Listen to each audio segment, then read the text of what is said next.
There's a sound your wife's phone makes at 5 in the morning that you're not supposed to notice. Not the alarm, not the gentle chime she set for her morning yoga reminder back when she still pretended she was going to do yoga. This was something else. A short double vibration, the pattern she'd assigned to text messages, buzzing against the nightstand like a trapped insect. Once. Twice. 3 times before I'd even finished tying my boots. October 2016. A Tuesday. San Francisco was doing that thing where the fog sits so low it feels like the city is wearing a hat 2 sizes too small. I was standing in our kitchen on Balboa Street at 5:20 a.m., making coffee in the dark because Paige slept until 8 and I'd learned years ago that the overhead light was, in her words, an act of violence against her circadian rhythm. Her exact words. She had a way of making small complaints sound like medical diagnoses. I poured coffee into the thermos. The blue one with the dented lid, the one I'd bought at a hardware store 3 years ago because she mentioned once that she wished she had something to keep her tea warm on the bus to work. She'd used it maybe 4 times. But I still filled it every morning and left it on the counter next to the sugar bowl, like some kind of offering to a god who'd stopped answering prayers. 3 buzzes before 6 a.m. I told myself it was Melissa. Melissa Crane, Paige's best friend, who worked at a nail salon 2 blocks from the vet clinic where Paige answered phones. Melissa had the sleep schedule of a feral cat and the social media habits to match. She'd send memes at 3 in the morning, screenshots of astrology posts, photos of whatever she'd eaten for a midnight snack. Perfectly reasonable explanation. So I didn't check the phone. I picked up my bag, grabbed my keys, and noticed something on my way to the door that I filed away without processing. The way you notice a crack in the ceiling and think I should deal with that and then don't think about it for 6 months. Paige's gym bag. The black Nike duffel with the broken zipper that she'd been hauling to a CrossFit place on Clement Street. She hadn't been to the gym in 2 months. I knew this because the monthly charge had stopped appearing on our credit card statement, and I noticed things like that. Not because I was tracking her spending, but because tracking things is what I do. I'm a mail carrier. Routes, patterns, schedules, that's how my brain works. The gym bag was packed, sitting by the front door like it was ready to go somewhere. It had been there for a week. I stepped over it and went to work. My route was the Sunset District, which for those of you who have never been to San Francisco is a grid of pastel houses stacked along streets that run straight into the Pacific Ocean.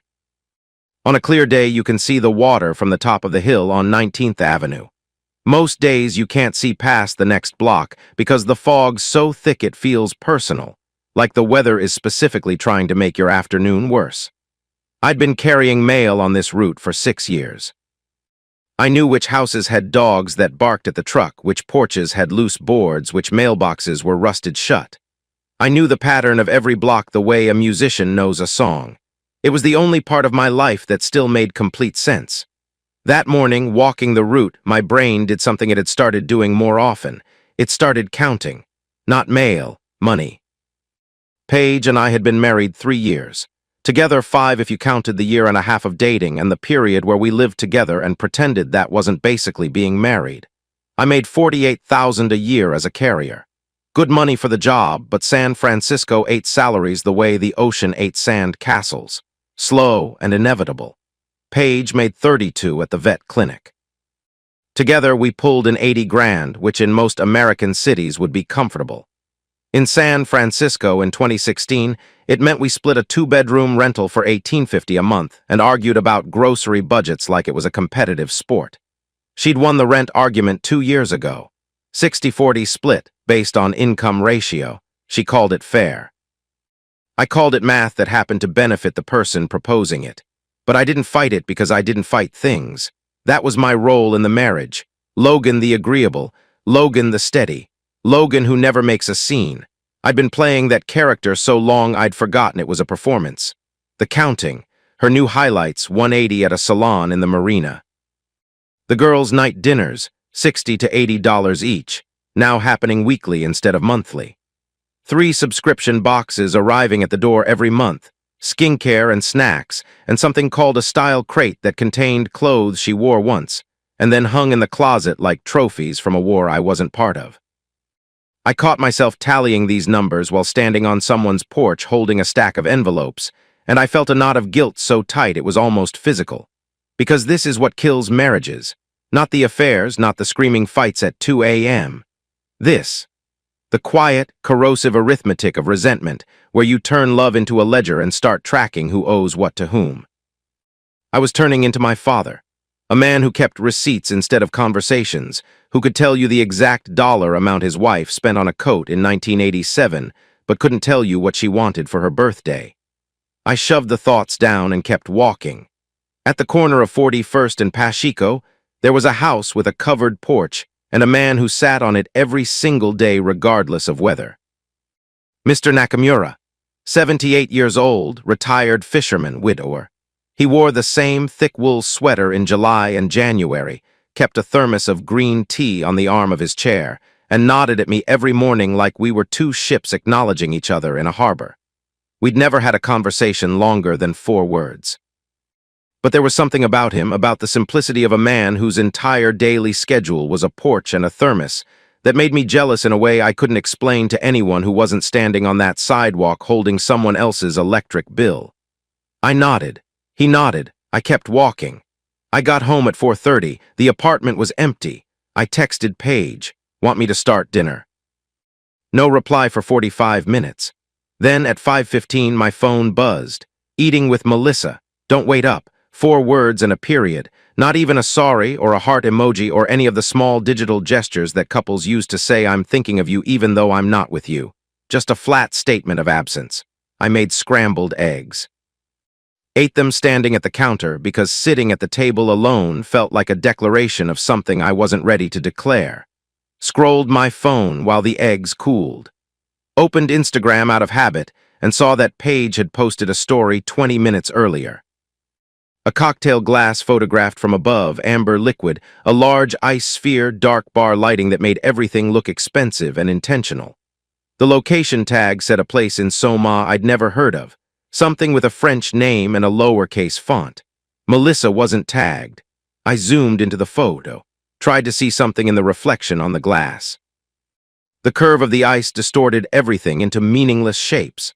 I was squinting at my phone screen trying to forensically analyze a cocktail photo like some kind of amateur detective, and then I stopped, because the pathetic weight of what I was doing landed on me all at once. I watched a Giants replay on mute. Fell asleep on the couch sometime around 11, still in my uniform pants, one sock off. The front door woke me at 1:20 a.m. I know the exact time because I checked my phone immediately, the way you do when a sound in the dark triggers that ancient part of your brain that still thinks there might be a predator outside the cave. Paige moved through the apartment without turning on a single light. She knew the furniture map by heart, same as me, and she navigated the darkness like someone who'd been practicing. She didn't look into the living room, didn't check if I was on the couch or in bed or gone entirely. She went straight to the bathroom. The shower turned on at 1:30 in the morning. Paige never showered at night. She was a morning person in that one specific way. 5 years together and I could count on one hand the number of times she'd showered after dark. But here she was, running the water for 20 minutes at an hour when most people were deep in their second REM cycle. I lay on the couch and stared at the ceiling and listened to the water run and said nothing. Saturday came and I tried. I suggested the farmer's market at Ferry Building, which used to be our thing. Early in the marriage, when weekends still felt collaborative, we'd take the Enjuta downtown and wander through the stalls buying bread we didn't need and cheese we couldn't afford and calling it an experience. Paige loved the flower vendor on the south end. She'd hold bouquets up to her face and inhale like she was trying to memorize the smell. She said she had a headache. An hour later, I heard the bathroom fan kick on and the distinct clatter of makeup containers on the counter. Foundation, eyeliner, the setting spray that smelled like hair salon. She came out looking like she was going somewhere that required effort and said she needed to return something at the mall. I asked if she wanted company. The pause lasted maybe 2 seconds. Maybe 3. In a movie, that pause would be nothing. In a marriage, 2 seconds of silence before an answer is a canyon. "I'll be quick," she said. "Don't worry about it." She was gone for 6 hours. She came back with one small Target bag. I could see the outline of the contents through the plastic. Something flat, rectangular. A phone case, maybe, or nothing. Maybe the bag was a prop. That evening I noticed the perfume, something different, sharper, more complex than the vanilla body spray she'd worn since college. The kind of scent that arrives before the person does and stays after they leave. When I mentioned it casually, not accusatory, just, "Hey, that smells different," she said Melissa had let her try a sample. In bed that night, she slept facing the wall. I reached over and put my hand on her shoulder. Not grabbing, just touching. The way you touch someone to confirm they're still there. She shifted away. Not dramatically. Not a flinch or a jerk. Just a slow, deliberate repositioning, like adjusting a pillow. Just enough distance to make the message clear without having to say it out loud. I pulled my hand back and lay in the dark and built explanations in my head. She's stressed at work. She's going through something hormonal. She's just tired. She needs space, like she keeps saying. Every explanation felt structurally sound and emotionally hollow, like building a house on sand and admiring the architecture while the tide comes in. Sunday morning. The shower was running again, morning this time, normal hours. Paige's phone sat on the kitchen table, plugged into the charger, screen down. I was pouring orange juice. The glass was in my hand when the phone buzzed. The screen lit up with a text preview. Contact name, Mel C. First line of the message, visible for exactly 3 seconds before the screen dimmed. Last night was amazing, when can I? The screen went dark. My hand moved before my brain gave permission. My fingers touched the phone case. I lifted it an inch off the table, felt the weight of it. The warmth from charging. Mel C. I knew every contact name in Paige's phone the way I knew every mailbox on my route. Her mother was Mom with a yellow heart. Her boss, Christina, was Tina Work. Her sister in Bakersfield was Jules with a sun emoji. And Melissa, her best friend, the woman she'd supposedly been eating dinner with 3 nights ago, was Lissa with a nail polish emoji. I'd seen it 100 times. Paige texted Melissa at dinner in the car on the couch at volumes that made the contact name impossible to miss. Mel C. was not Melissa. I put the phone down, memorized the name. Filed it in the part of my brain where I stored things I wasn't ready to act on, the same drawer where the gym bag lived, and the 5 a.m. buzzing, and the perfume, and the 6-hour mall trip, and the 1:30 a.m. shower. The bathroom door opened. Paige came out with a towel wrapped around her hair, skin flushed from the steam, and picked up her phone with the casual confidence of someone who has nothing to hide. She glanced at the screen, and her face did something, not dramatic, not a gasp or a blush, something smaller, almost invisible, a softening around the eyes, the corners of her mouth lifting a fraction of a degree. The ghost of a smile meant for someone who wasn't in the room. Then she saw me looking and the expression vanished like a light being switched off. "What's wrong?" she asked. "Nothing. You look weird. Didn't sleep well." She accepted this and went to get dressed, just like that. No follow-up question, no "Are you sure?" no "Come here, tell me what's going on." She took the answer at face value because she didn't actually want to know the truth. The truth was inconvenient for both of us. I stood in my kitchen holding a glass of orange juice I no longer wanted and thought about a contact named Mel C. And a message that started with "Last night was amazing," and I did nothing. I sat on the couch and held the remote without turning the TV on, and I did absolutely nothing. I know what you're thinking. Why didn't you just look at the phone? Why didn't you open it right there, read every message, and confront her in the hallway with steam still rising off her skin? Because I already knew the answer, and I wasn't ready to hear it said out loud. Not yet. Because once you see it, you can't unsee it. And once you name it, you can't pretend the silence is just silence anymore. It becomes a lie with a shape, and you have to decide what to do about it, and I wasn't ready to decide. So I sat on the couch and held an orange juice and let the quiet morning fill up with all the words I was too afraid to say. That was the last normal Tuesday. Except it wasn't normal at all. I just hadn't admitted it yet. The next 2 weeks were a masterclass in slow deterioration. Paige started going to the gym again. I know this because the Nike duffel moved from its position by the front door, which should have been good news except for one detail that stuck in my brain like a splinter. She showered and did her hair before she left. Full routine. Blow dry, flat iron, the works. I've never been to CrossFit, but I'm fairly certain nobody flat irons their hair to go deadlift. She was texting constantly. at dinner on the couch in bed. The phone was an extension of her hand now, and every time I walked into the room, the screen would tilt away from me at a precise angle, like a sunflower tracking away from the light instead of toward it. She wasn't even subtle about it anymore. Or maybe she was, and I'd just gotten better at reading the geometry of secrecy. The fights started. Small ones manufactured, each one feeling less like a genuine grievance and more like a line being rehearsed for an audience that wasn't me. I loaded the dishwasher wrong. Cups on the bottom rack, bowls facing the wrong direction. I left my shoes by the front door. I apparently breathed too loudly when I ate cereal, which was a complaint so absurd I almost laughed, except her face told me laughing would have been the wrong move. Each argument followed the same blueprint. She'd identify a flaw, I'd apologize, and the apology would somehow make things worse, as if the act of agreeing with her removed the satisfaction of being angry. I started volunteering for overtime routes at the post office. Extra hours, different zip codes. The money was decent, but that wasn't why I did it. Staying late at work was easier than coming home to a kitchen that felt like a courtroom where the verdict had already been decided and nobody had told the defendant. Eric Sandoval noticed. Eric worked the Richmond route, one district over. We'd been friends since training, the kind of friendship built on proximity and shared complaints about management and the unspoken bond of men who spend 8 hours a day walking in silence. He was 33, recently separated from his own wife, and lived in a studio apartment in the outer Richmond that smelled like a laundromat, had a baby with a pizzeria. He caught me clocking overtime for the 3rd day in a row and said, "Everything good." "Yeah, just need the extra money." He gave me a look, the kind of look that a man gives another man when both of them know a lie was just told and both of them have agreed not to call it one. He nodded and went back to sorting.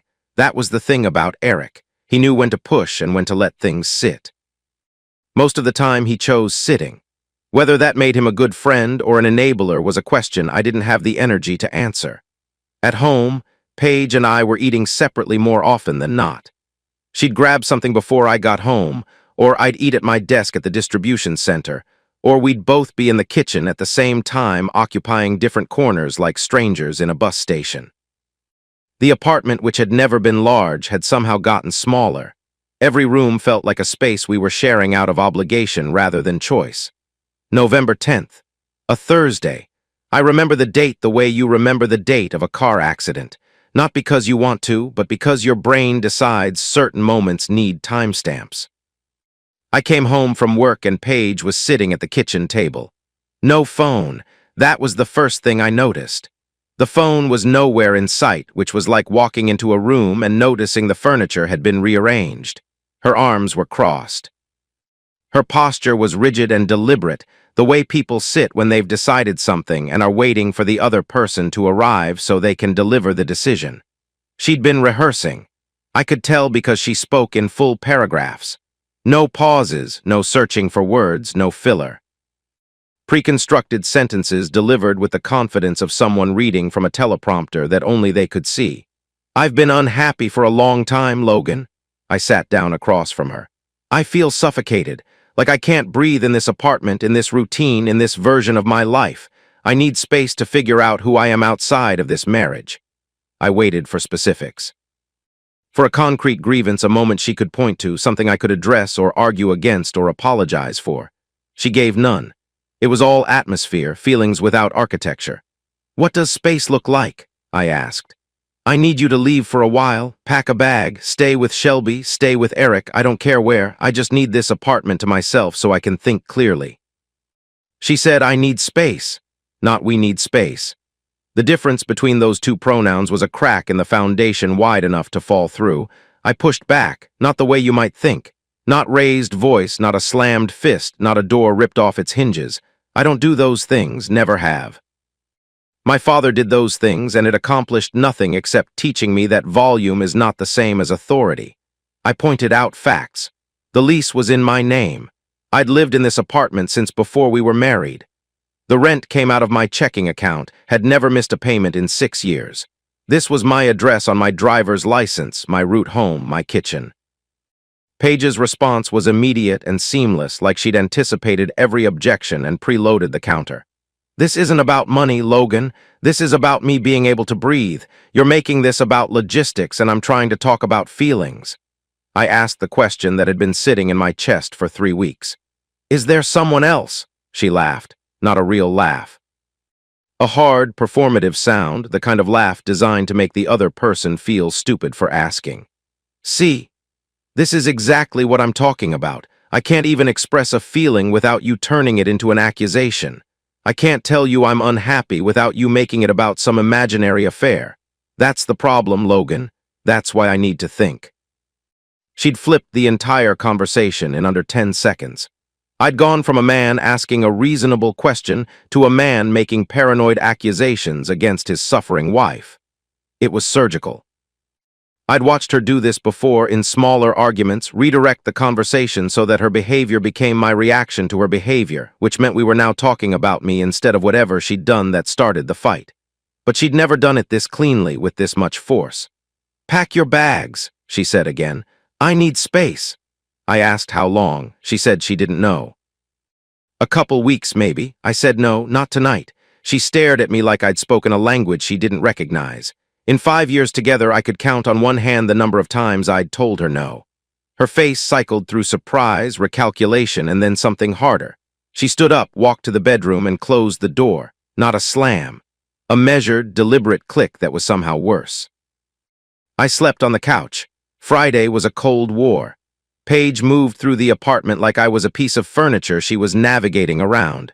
She didn't speak to me, didn't acknowledge me when I came home from work. My pillow and a blanket were on the couch when I walked in the door, folded neatly, which was a kind of violence disguised as housekeeping. She'd made her position architectural. "You sleep here now." Saturday morning, I tried one more time. I stood in the kitchen doorway while she poured coffee, the coffee I'd made an hour earlier, and said, "Paige, if something's wrong, we should talk about it, together. Maybe a counselor, someone neutral." She turned around and her face had the tight, exhausted patience of someone explaining something simple to someone slow. "The only thing that will help me right now is space. 1 week, that's all I'm asking, 1 week." I negotiated because that's what I do. I don't explode, I don't walk out, I negotiate. 1 week. I'd leave Saturday, come back the following Saturday, November 19th. We'd sit down and talk then. Openly, honestly about everything. She agreed. I went to the bedroom and packed a duffel bag. 1 week of clothes, work uniforms, toiletry kit. While I was packing, I sent 2 texts. The first to Eric. "Paige just asked me to leave for a week. Can I crash at your place?" He responded in under a minute. "Doors open, brother." Timestamped Saturday, November 12th, 2:14 p.m. The second text to Paige. "Leaving today as we discussed. I'll be back Saturday, Nov 19, and we talk then." Agreed. Her reply came quickly. "Agreed. Thank you for understanding." I screenshotted both conversations. I don't know why. Instinct, maybe. The mail carrier in me, the part of my brain that doesn't feel comfortable unless deliveries are confirmed and documented.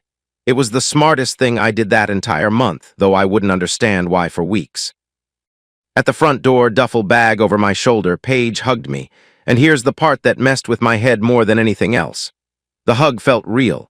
It wasn't the stiff, obligatory contact of 2 people going through the motions. She pressed her face into my shoulder and held on for 3 full seconds. Maybe 4. I could smell her shampoo. The same lavender shampoo she'd used for years, the one thing about her that hadn't changed. "Thank you for doing this," she said into my shirt. I drove to Eric's in the outer Richmond. He opened the door, saw the bag, and didn't say a word, just walked to the fridge, opened 2 beers, and handed me one. We sat on his couch, which was also his bed, which was also his dining room, because a San Francisco studio apartment is all of those things simultaneously, and we drank in silence while the fog turned the windows white. I checked my phone. Nothing from Paige. I opened Instagram, and there it was. A story, posted 40 minutes after I walked out the door. 40 minutes. Paige in our apartment, candle lit on the coffee table, glass of red wine in her hand, soft lighting from the lamp I'd bought at a garage sale on Noriega Street. Caption, "Peace and quiet." Dove 40 minutes. I was still on the freeway when she posted it. The bed I'd slept in the night before was probably still warm. And she was already celebrating the silence like she'd been waiting for it. counting down the seconds until the front door closed and she could exhale and light a candle and pour herself a glass of wine and announce to the world that the absence of me was something worth documenting. Eric saw my face. He didn't ask what I was looking at. "You want another beer?" "Yeah." He got up and opened 2 more. We didn't talk about it. There are moments in a man's life where the kindest thing another man can do is hand you a drink and let you sit in the wreckage without asking you to describe the damage. I sat on Eric Sandoval's couch in the outer Richmond and realized I'd just voluntarily surrendered my own apartment, my own lease, my own kitchen, because my wife asked me to, and she'd turned my departure into a social media moment before I'd even merged onto the freeway. The beer was cold. The couch was lumpy. Outside, the fog pressed against the windows like it was trying to get in. This was day 1. Living on someone else's couch at 34 years old teaches you things about yourself that you'd rather not know. Eric's studio was 380 square feet. I know the exact number because he'd mentioned it once with the grim pride of a man who has accepted his circumstances and chosen to find humor in them rather than despair. 380 square feet, which is roughly the size of a 2-car garage, and into this space Eric had fit a bed that doubled as a couch, a kitchen table that doubled as a desk, a mini fridge humming like a mechanical insect, and now me. My duffel bag lived under the kitchen table. My toiletry kit sat on top of the toilet tank. I showered before Eric woke up so I wasn't in his way, ate cereal standing at the counter because sitting at the table felt like claiming territory, and left for work 15 minutes early to give him the illusion of solitude. At work, I was falling apart in ways that were visible to anyone paying attention. I delivered mail to the wrong house on Quintara Street. Put a certified letter in a standard mailbox on 38th Avenue. Mixed up 2 apartment buildings on Taraval that I'd been servicing flawlessly for 6 years. My supervisor, a woman named Deb who'd been running the Sunset branch for 15 years and had the emotional range of a postal regulation manual, made a note in my file. "Accuracy dip," she called it. Like I was a stock price having a bad quarter. Paige texted me once a day, always between noon and 1 like she'd set a calendar reminder. "Hope you're doing okay, thinking about us. Just wanted to check in." Each message had the same emotional temperature, warm enough to technically be caring, cool enough to contain no actual information. She never mentioned November 19th. Never referenced the agreement. Never said "I miss you" or "I've been doing a lot of thinking and here's what I've figured out." Just the daily check-in like she was maintaining a plant she'd placed on a windowsill and forgotten about. I responded in kind. "I'm fine. Take the time you need." 6 words, a mirror of her emptiness. Eric watched this play out for a week and finally, over leftover pizza on a Tuesday night, said what he'd been holding back. "Brother, you know what I need space actually means, right?" I didn't answer. That's what people say when they want to break up but don't want to be the one who says it. Space is the waiting room. You sit there until they figure out how to tell you it's over, or until you get tired of waiting and leave on your own. Either way, they don't have to be the villain. I snapped at him. Actual raised voice, the first time in months, maybe years. "You don't know that, you don't know her, you don't know what's happening." Eric put his hands up, palms out. "I'm just saying what you already know, man." He went back to his pizza and the room went quiet, and the quiet was worse than the argument because it was full of all the things I wasn't willing to say out loud. November 19th, Saturday, the day Paige and I had agreed I'd come home. I texted her at 8 in the morning. "Today's the day. I'll be there at noon so we can talk." She responded at 11:45, 15 minutes before the deadline, cutting it as close as possible, like a student turning in an assignment at 11:59 p.m. "I'm not ready yet. I need more time. Please, just 1 more week." I stood in Eric's kitchen reading the message 3 times. I'd honored the deal. 7 days, exactly as negotiated. I'd slept on a couch, eaten standing up, delivered mail, and kept my mouth shut. And now she was moving the goalposts, sliding the finish line back another 7 days like it was a negotiation where only one side had to make concessions. I called her. She didn't answer. I called again. Nothing. 3rd time, voicemail. 4th call, she picked up. Her voice sounded strained, controlled, like someone speaking through a filter. "Logan, I know we said a week, but I've been doing a lot of thinking and I'm just not in a clear headspace yet. Pushing me right now won't help anything." I asked the question. Are you alone? A beat, 1 second. Yes. I didn't believe her, but I couldn't prove it over the phone. I couldn't teleport to Balboa Street and check the driveway, so I did what I always did. I accommodated. 1 more week, I said. November 26th, that's it. I'm coming home regardless. She said okay. I hung up and stood in the kitchen for a long time, looking at the cereal box on the counter, thinking about absolutely nothing and everything at the same time. Monday. I was walking my route on Judah Street when I saw Melissa Crane coming out of a Walgreens, bag in hand, sunglasses pushed up on her head despite the overcast sky. Melissa was one of those people who existed in a permanent state of casual, like she'd rolled out of bed and directly into the world without checking a mirror. We'd met maybe a dozen times at dinners and birthday parties. She was Paige's person, not mine, but here she was on my route, which meant small talk was unavoidable. Hey, Logan, how are you? Good, how's everything? Good, how's Paige doing? I feel like I haven't seen her in forever. This was the first useful thing Melissa had ever said to me, because the implication was clear. Melissa hadn't seen Paige. Paige's best friend, the woman who was supposedly the reason for every late-night dinner and weekend absence, hadn't seen her. I kept my face neutral. She's okay, just taking some time to figure things out. Oh, she seems great, actually, Melissa said, and then her mouth kept moving before her brain could catch up. She's been going out a lot. I keep asking her to come with us, but she's always busy with. She caught herself. Her eyes darted to the right, the universal tell of someone who just realized they've walked into a sentence they can't finish gracefully. With, personal stuff, thinking, like she said. Busy with what? The overcorrection was instant and clumsy. I don't know, maybe work stuff.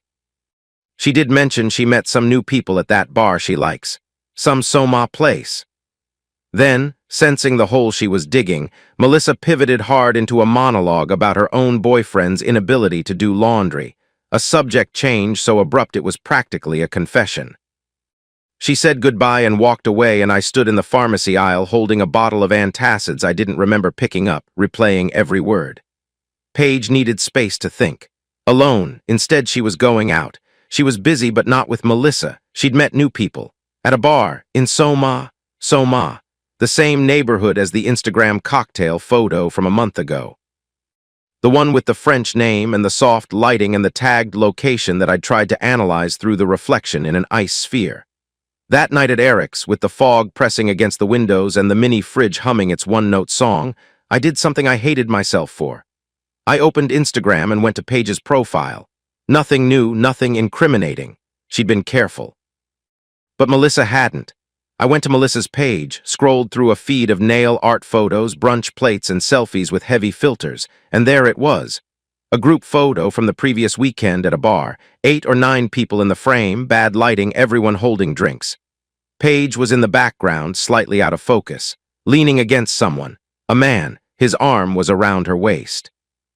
Not draped casually, placed. The way you put your arm around someone you've touched before, someone whose body you know the shape of. I couldn't see his face clearly, just a sleeve, a watch, the edge of a jawline, but the body language told the whole story. That wasn't two strangers standing near each other at a crowded bar.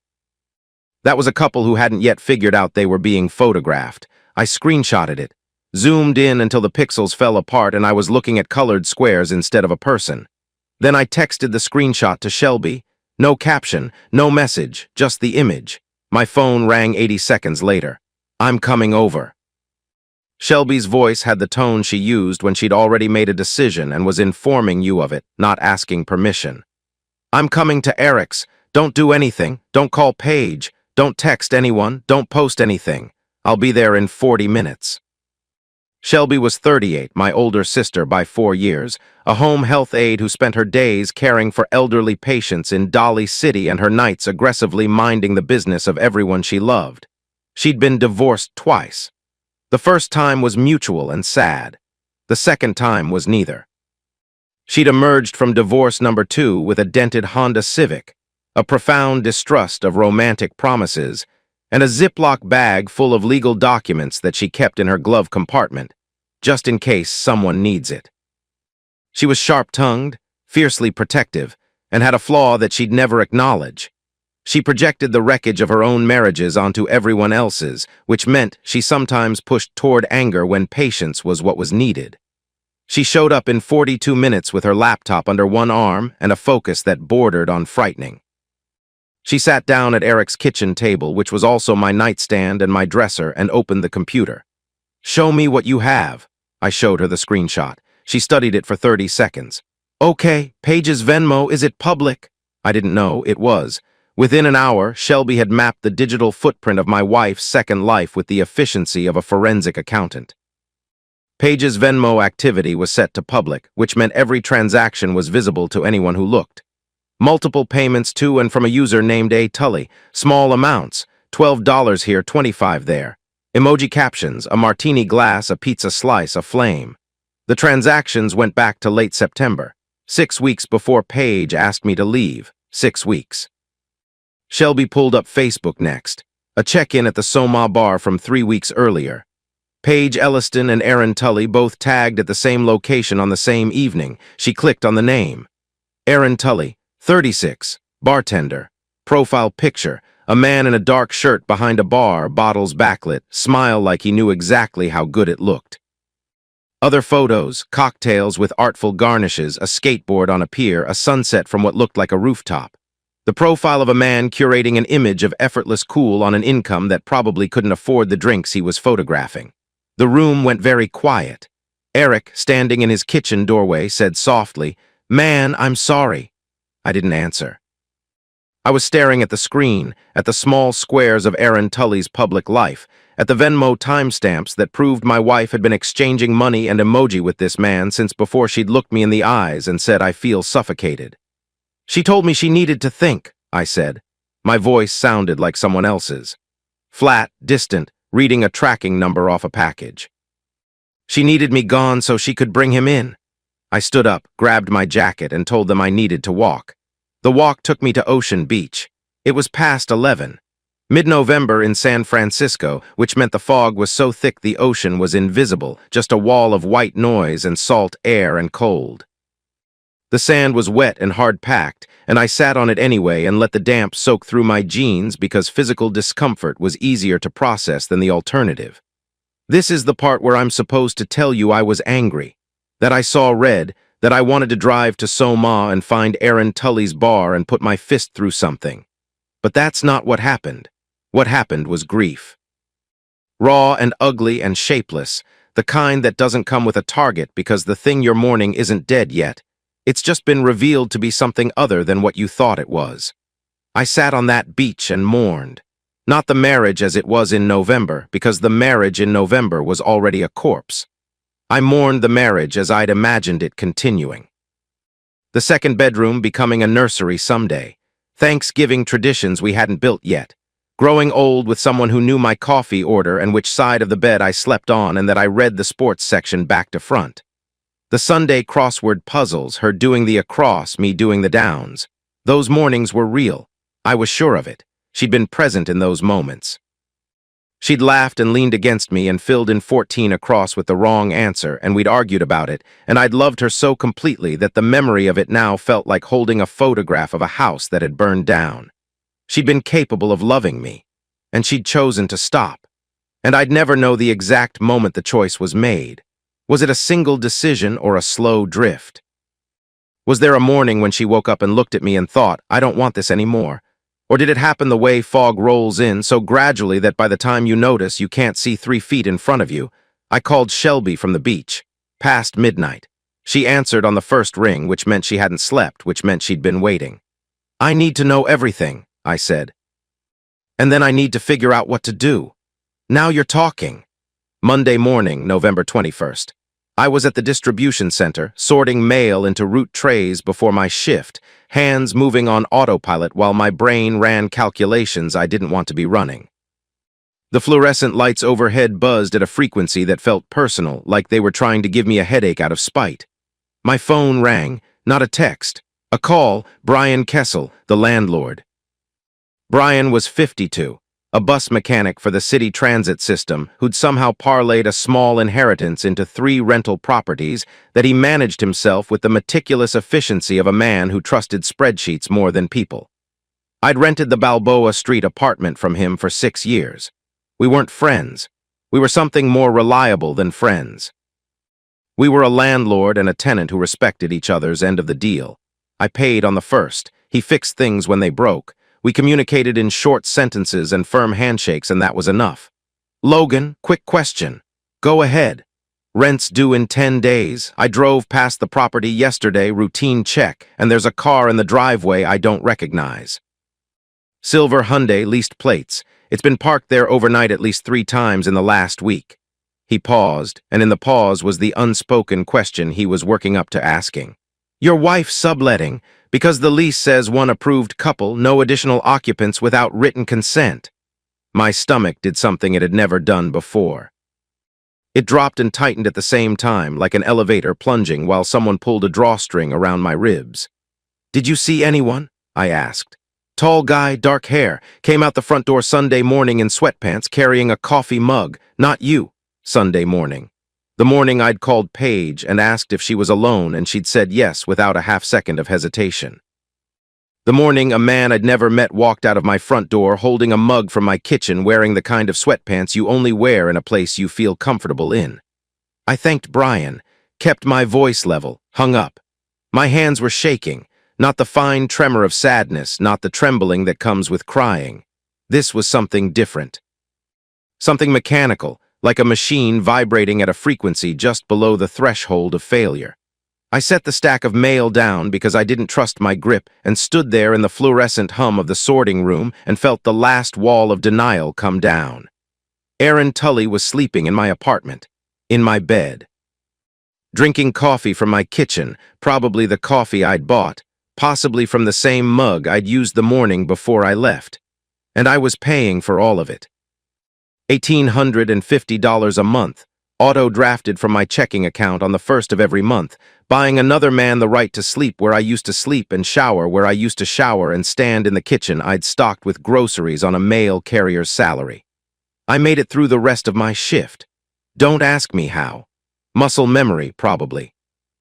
6 years of walking the same route builds a kind of autopilot that works even when the pilot is somewhere else entirely.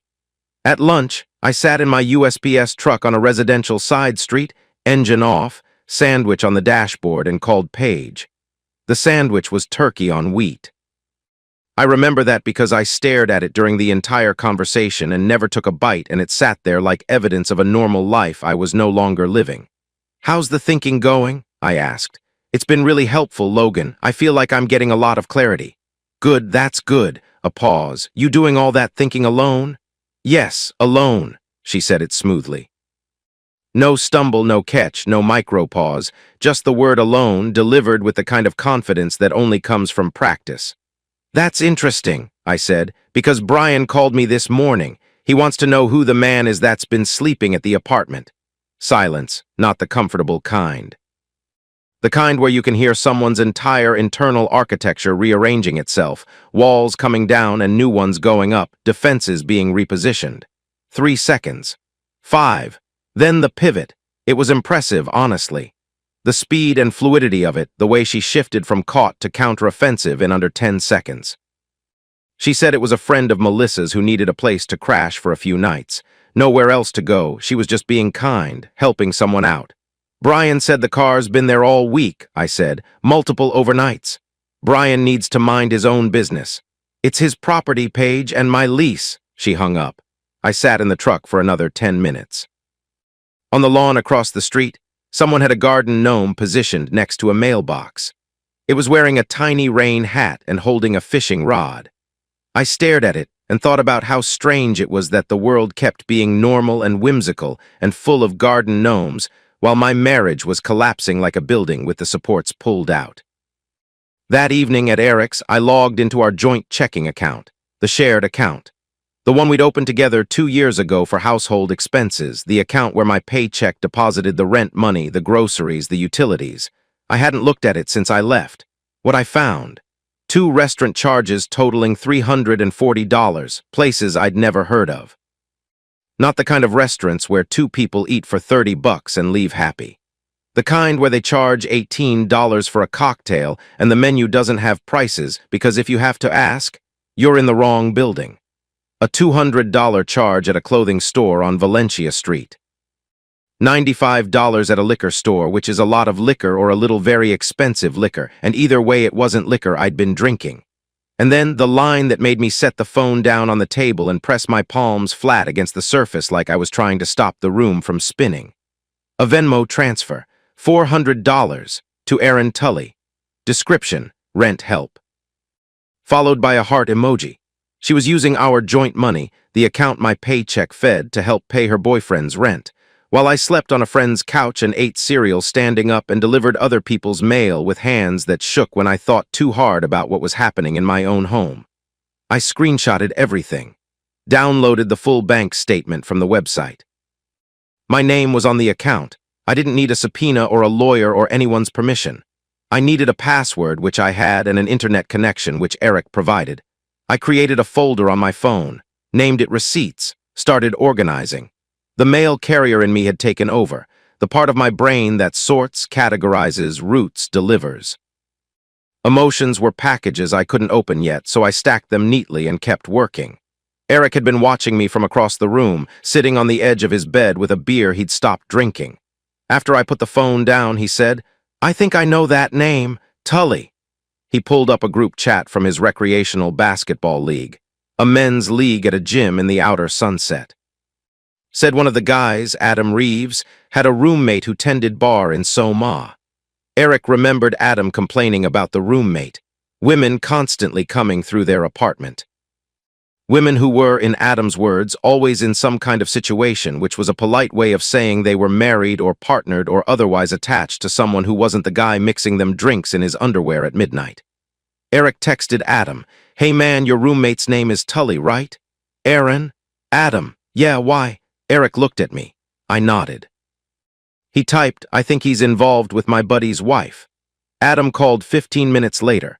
I could hear his voice through Eric's phone, the slightly nasal tone of a guy who'd been waiting to have this conversation with someone.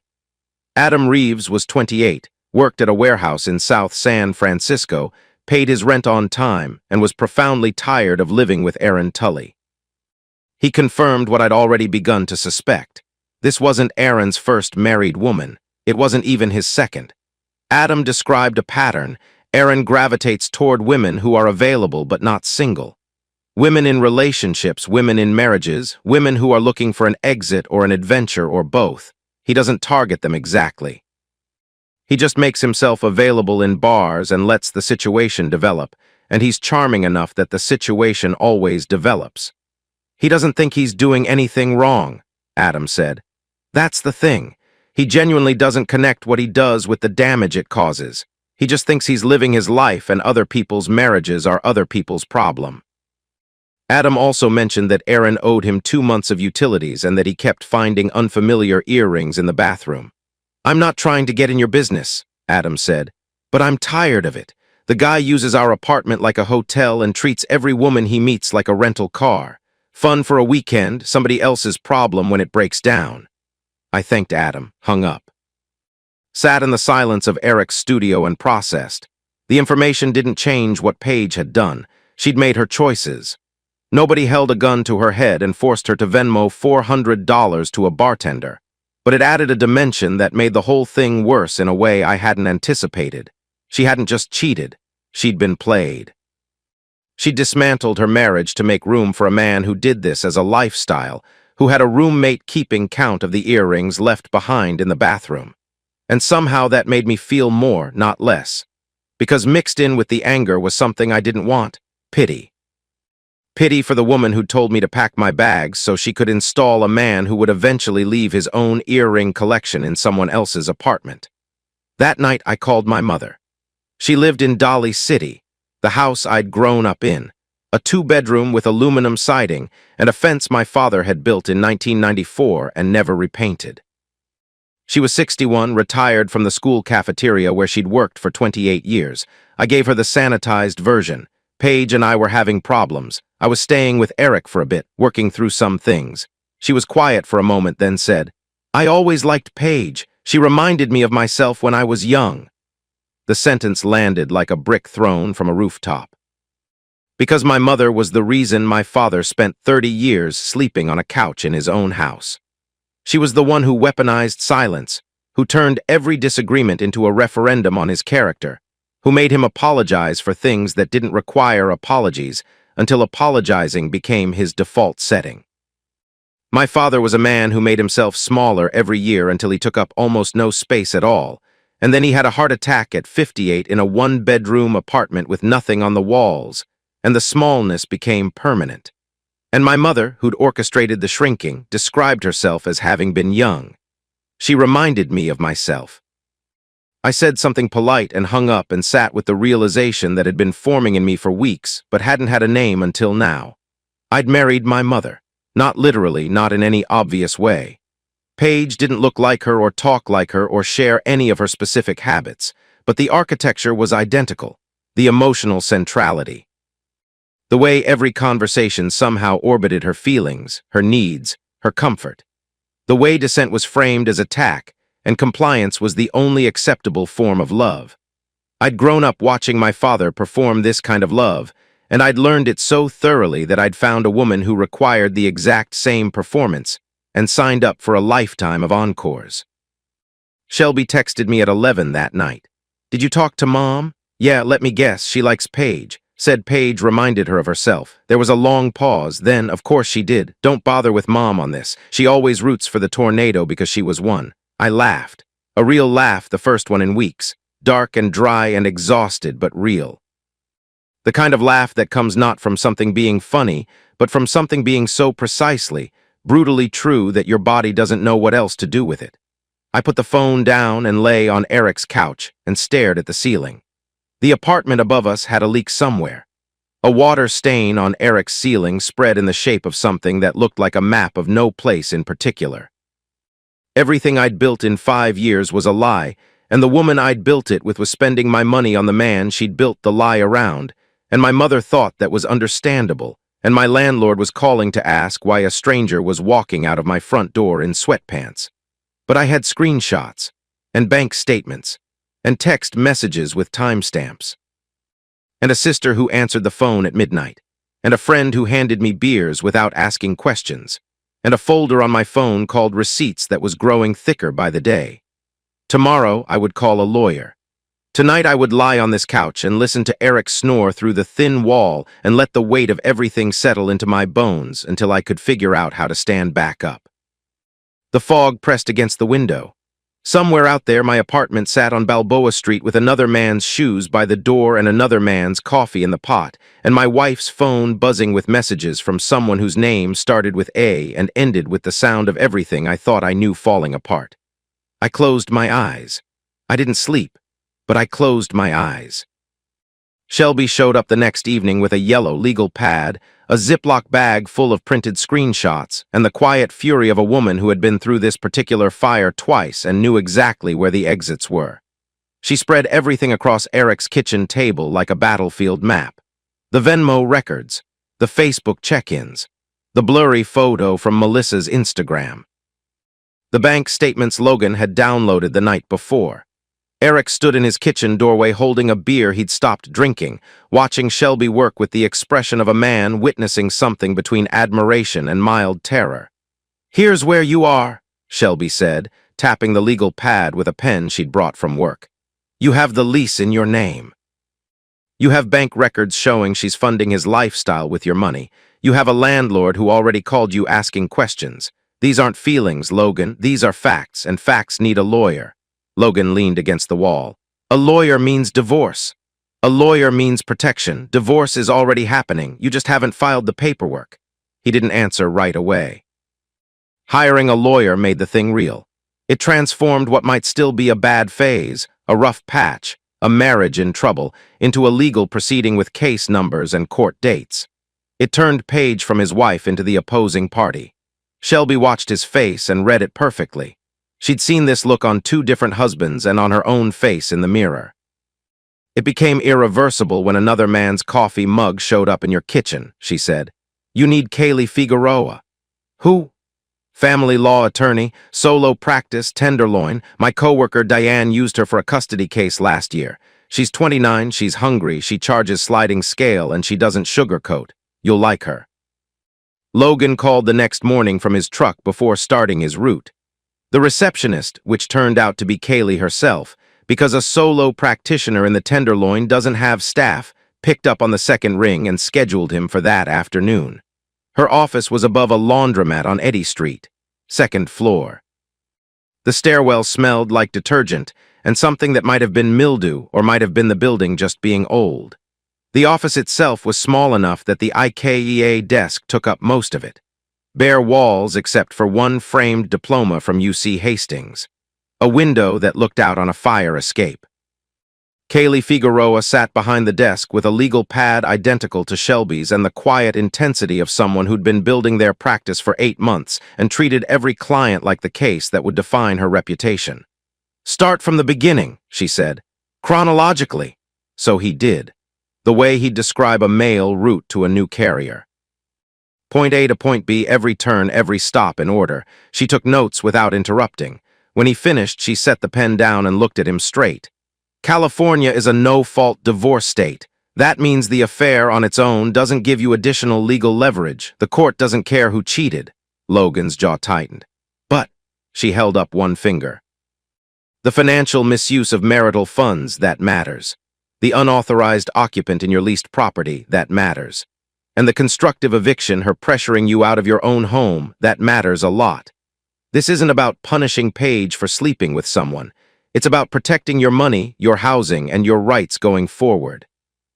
For the first time in weeks, Logan felt something click into place. Not emotion, structure, procedure, a route to follow. "How much?" he asked. $150 an hour, sliding scale based on income, $500 retainer to start. He paid it from his personal savings. The account Paige didn't know about, the one he'd been putting $50 into every pay period since before they were married. It had $3,200 in it. After the retainer, it had $2,700, not a war chest, but enough to start. The lease strategy came together over the next 2 days. Kaylee pulled his rental agreement apart line by line and laid out what she found. The lease was solely in Logan's name. Paige was listed as an approved occupant, added after the wedding, but she wasn't a party to the contract. Section 9, paragraph 3, no additional occupants permitted beyond 7 consecutive days without prior written landlord approval. Brian Kessel had standing to enforce that clause independently. "You don't confront Paige," Kaylee said. "You don't mention Erin by name.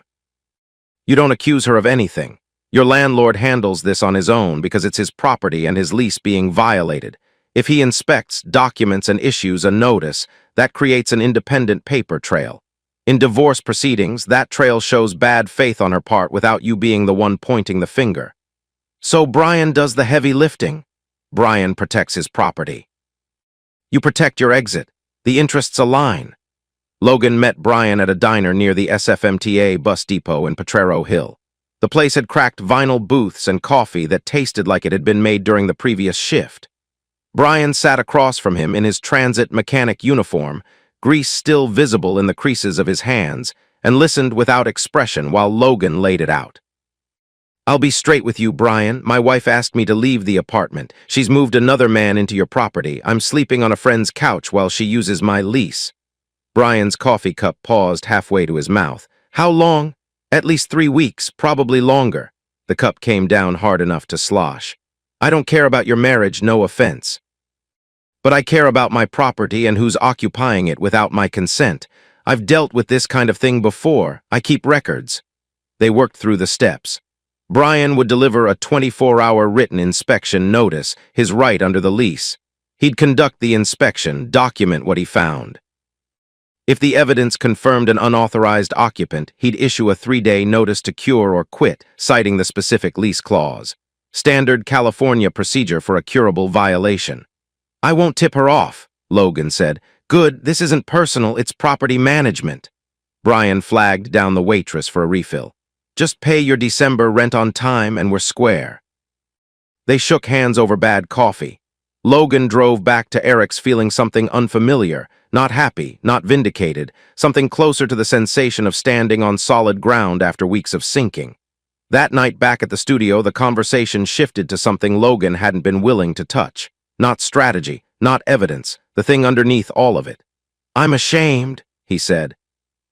Eric was sitting on the edge of his bed, which was 4 feet from the kitchen table, which was where Logan slept. The proximity made honesty easier somehow, nowhere to retreat. "I'm ashamed I packed a bag when she told me to. I'm ashamed I spent 5 years with someone who could do this. I'm ashamed I saw every single sign and decided they were decorations." Eric was quiet for a long time. Then he said something that didn't sound like Eric at all. "You didn't fail because you trusted your wife. She failed because she wasn't worth the trust." The words hung in the small apartment. "Also," Eric added, "you're absolutely demolishing my cereal supply and my electric bill went up $12 this month, so the faster we get you home the better my grocery budget looks." Logan almost smiled. Almost. The next morning before Eric woke up, he walked to the corner store and bought a box of cereal and a carton of milk and put them on Eric's shelf without a note. Brian Kessel delivered the 24-hour written inspection notice to the Balboa Street apartment on Tuesday, November 29th. Standard form, typed, citing the relevant lease section. Slid under the front door at 3:15 p.m. per the documentation requirements. Wednesday afternoon, he knocked. Paige answered the door in yoga pants and an oversized sweatshirt that Logan recognized as one he'd left behind. Her hair was pulled back and she wasn't wearing makeup, which somehow made the scene feel more intimate than if she'd been dressed up. She looked like someone who'd been nesting. "Brian, hi," flustered, not expecting him despite 24 hours of written notice. Brian had a clipboard, a digital camera, and the focused efficiency of a man who inspected properties the way other people inspected engines. Methodical, detached, thorough. He moved through the apartment room by room while Paige hovered behind him making small talk that he didn't return. The apartment told its own story, and it wasn't subtle about it. A men's leather jacket draped over the arm of the couch. Logan didn't own leather. Men's shoes by the front door, dark brown, worn soles, easily a size 12. Logan wore a 10 and Brian knew this because he'd helped Logan move a bookshelf through the front door 2 years ago, and they'd traded shoe size complaints while negotiating the narrow hallway. In the kitchen, 2 wineglasses in the sink, still stained red. A bottle of bourbon on the counter that wasn't a brand Logan would have bought on a mail carrier's salary. In the bathroom, a second toothbrush in the holder. Men's deodorant, a brand Brian had never seen in this apartment before. A razor sitting on the edge of the tub, the blade still wet. Brian photographed everything. Per his rights as property owner conducting a lease compliance inspection, every image time-stamped by the camera. Paige tried one more time. "Logan and I are just taking some time apart, that's all this is." Brian didn't engage. He completed his checklist, thanked her for her time, and left. That evening, he emailed the photos to Logan with a 1-line message, "Violation confirmed, sending 3-day notice tomorrow." The notice arrived December 1st. A formal 3-day notice to cure or quit, citing Section 9, Paragraph 3 of the lease. Unauthorized occupants beyond 7 consecutive days without prior written landlord approval. The cure was straightforward. Remove the unauthorized occupant within 3 calendar days, or Brian would begin formal eviction proceedings through an unlawful detainer action in San Francisco Superior Court. Paige's call came within the hour. Logan was on his route, standing on a porch on Kirkham Street, sorting mail for the next 3 houses. "Did you tell Brian to do this?" "Brian manages his own property, Paige. I didn't tell him anything." "This is so petty, Logan. This is exactly the kind of having another man living in my apartment while I sleep on a couch." He paused. Let the sentence sit without a question mark. "That's petty." First time he'd said it without euphemism, without softening, without the verbal padding he'd been wrapping around every sentence for 5 years. Just the fact, bare and clean, delivered like a piece of certified mail. Silence on her end. 3 seconds. 5, 10. "He's not living here," she said, her voice shifting down into something that was trying to be reasonable and landing closer to desperate. "He's just been helping me through a hard time." Logan said nothing, held the phone, let the silence do the work, then he hung up. He stood on that porch on Kirkham Street for a moment, holding a stack of someone else's mail, and realized that the silence had been more devastating than any comeback he could have built. Silence was a tool. He was learning to use it. The financial protection happened fast on Kaylee's strict timeline. She explained it over the phone while Logan sat in his truck during lunch. Once you file for divorce, an automatic temporary restraining order kicks in. Both parties. No unilateral financial changes, which means the window to protect yourself is right now before we file. Logan opened a new checking account at a different bank that afternoon, redirected his direct deposit away from the joint account. He didn't drain the joint account because Kaylee said draining looked retaliatory in court and judges remembered that kind of thing, but he stopped feeding it. The pipeline of his paycheck flowing into an account Paige was using to bankroll her boyfriend's rent was now severed. He also called the credit card company, Joint Card, his name as primary holder. He requested a temporary suspension of the account. Paige found out 2 days later when her card was declined at a grocery store. The text arrived at 6:47 p.m. The card got declined. "What did you do?" He typed back, "I'm protecting my finances. Use your own account." She called him controlling. He didn't respond. Meanwhile, Shelby had been digging. She'd gone deeper into Aaron Tully's public Venmo history and found something that turned the stomach. Aaron didn't just receive payments from Paige. He received them from at least 3 other women. Similar amounts. Similar emoji captions. Cocktail glasses, dinner plates, flame emojis. One woman in particular caught Shelby's attention. The payment pattern mirrored Paige's exactly. Same cadence, same dollar ranges going back months. Shelby cross-referenced the name through public social media and found her. Married, lives in Oakland. Had recently posted a photo captioned, "Finding my path," with a sunset and a wine glass that looked eerily similar to the photos Paige had been posting. Shelby spread the printouts across Eric's table. "He's not her boyfriend," she said. "He's running this on multiple women at the same time. Paige isn't his girlfriend. She's a line item." Logan looked at the screenshots. 3 other women, 3 other marriages possibly being hollowed out by the same man Paige had rearranged her entire life around. He expected to feel vindicated. What arrived instead was something messier. Pity for Paige, knotted up with fury, tangled so tightly he couldn't separate the two. She demolished a marriage for a man who saw her as interchangeable. December 5th.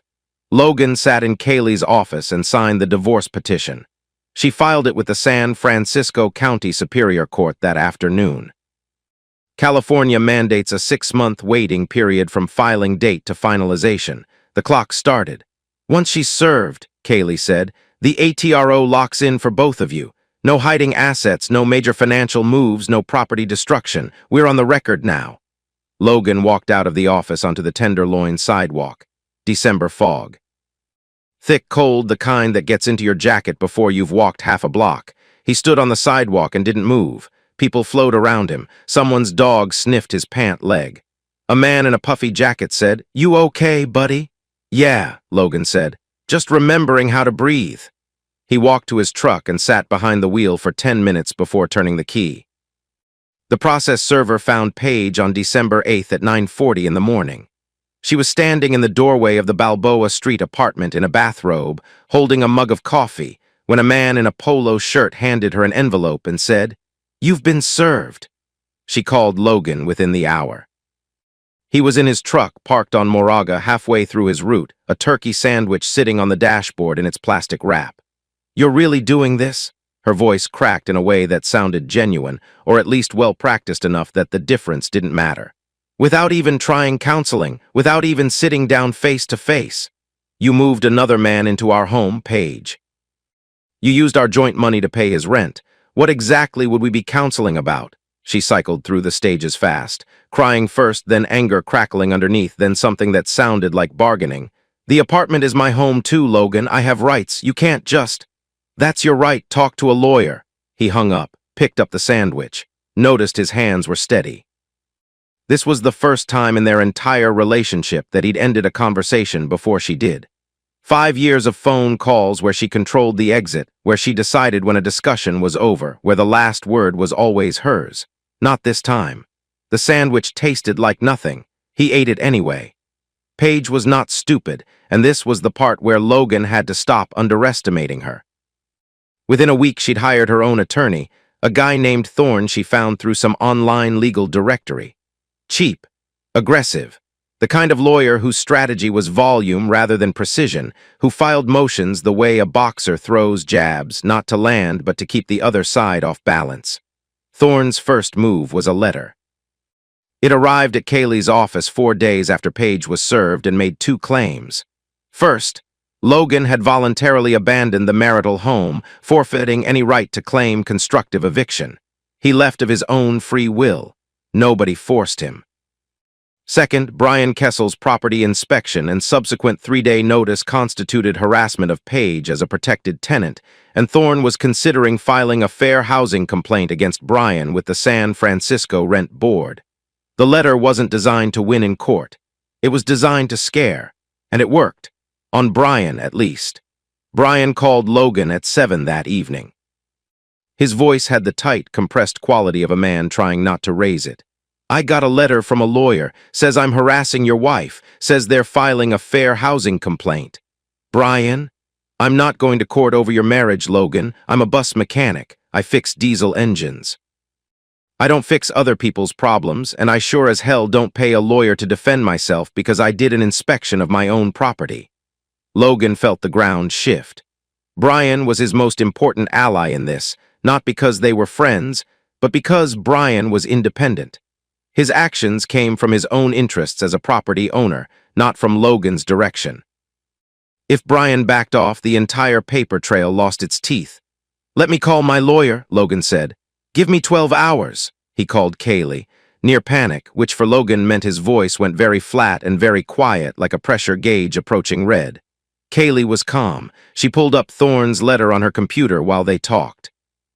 He could hear her reading, the click of keys, the occasional hum. "This is a bluff," she said finally, "and not a good one.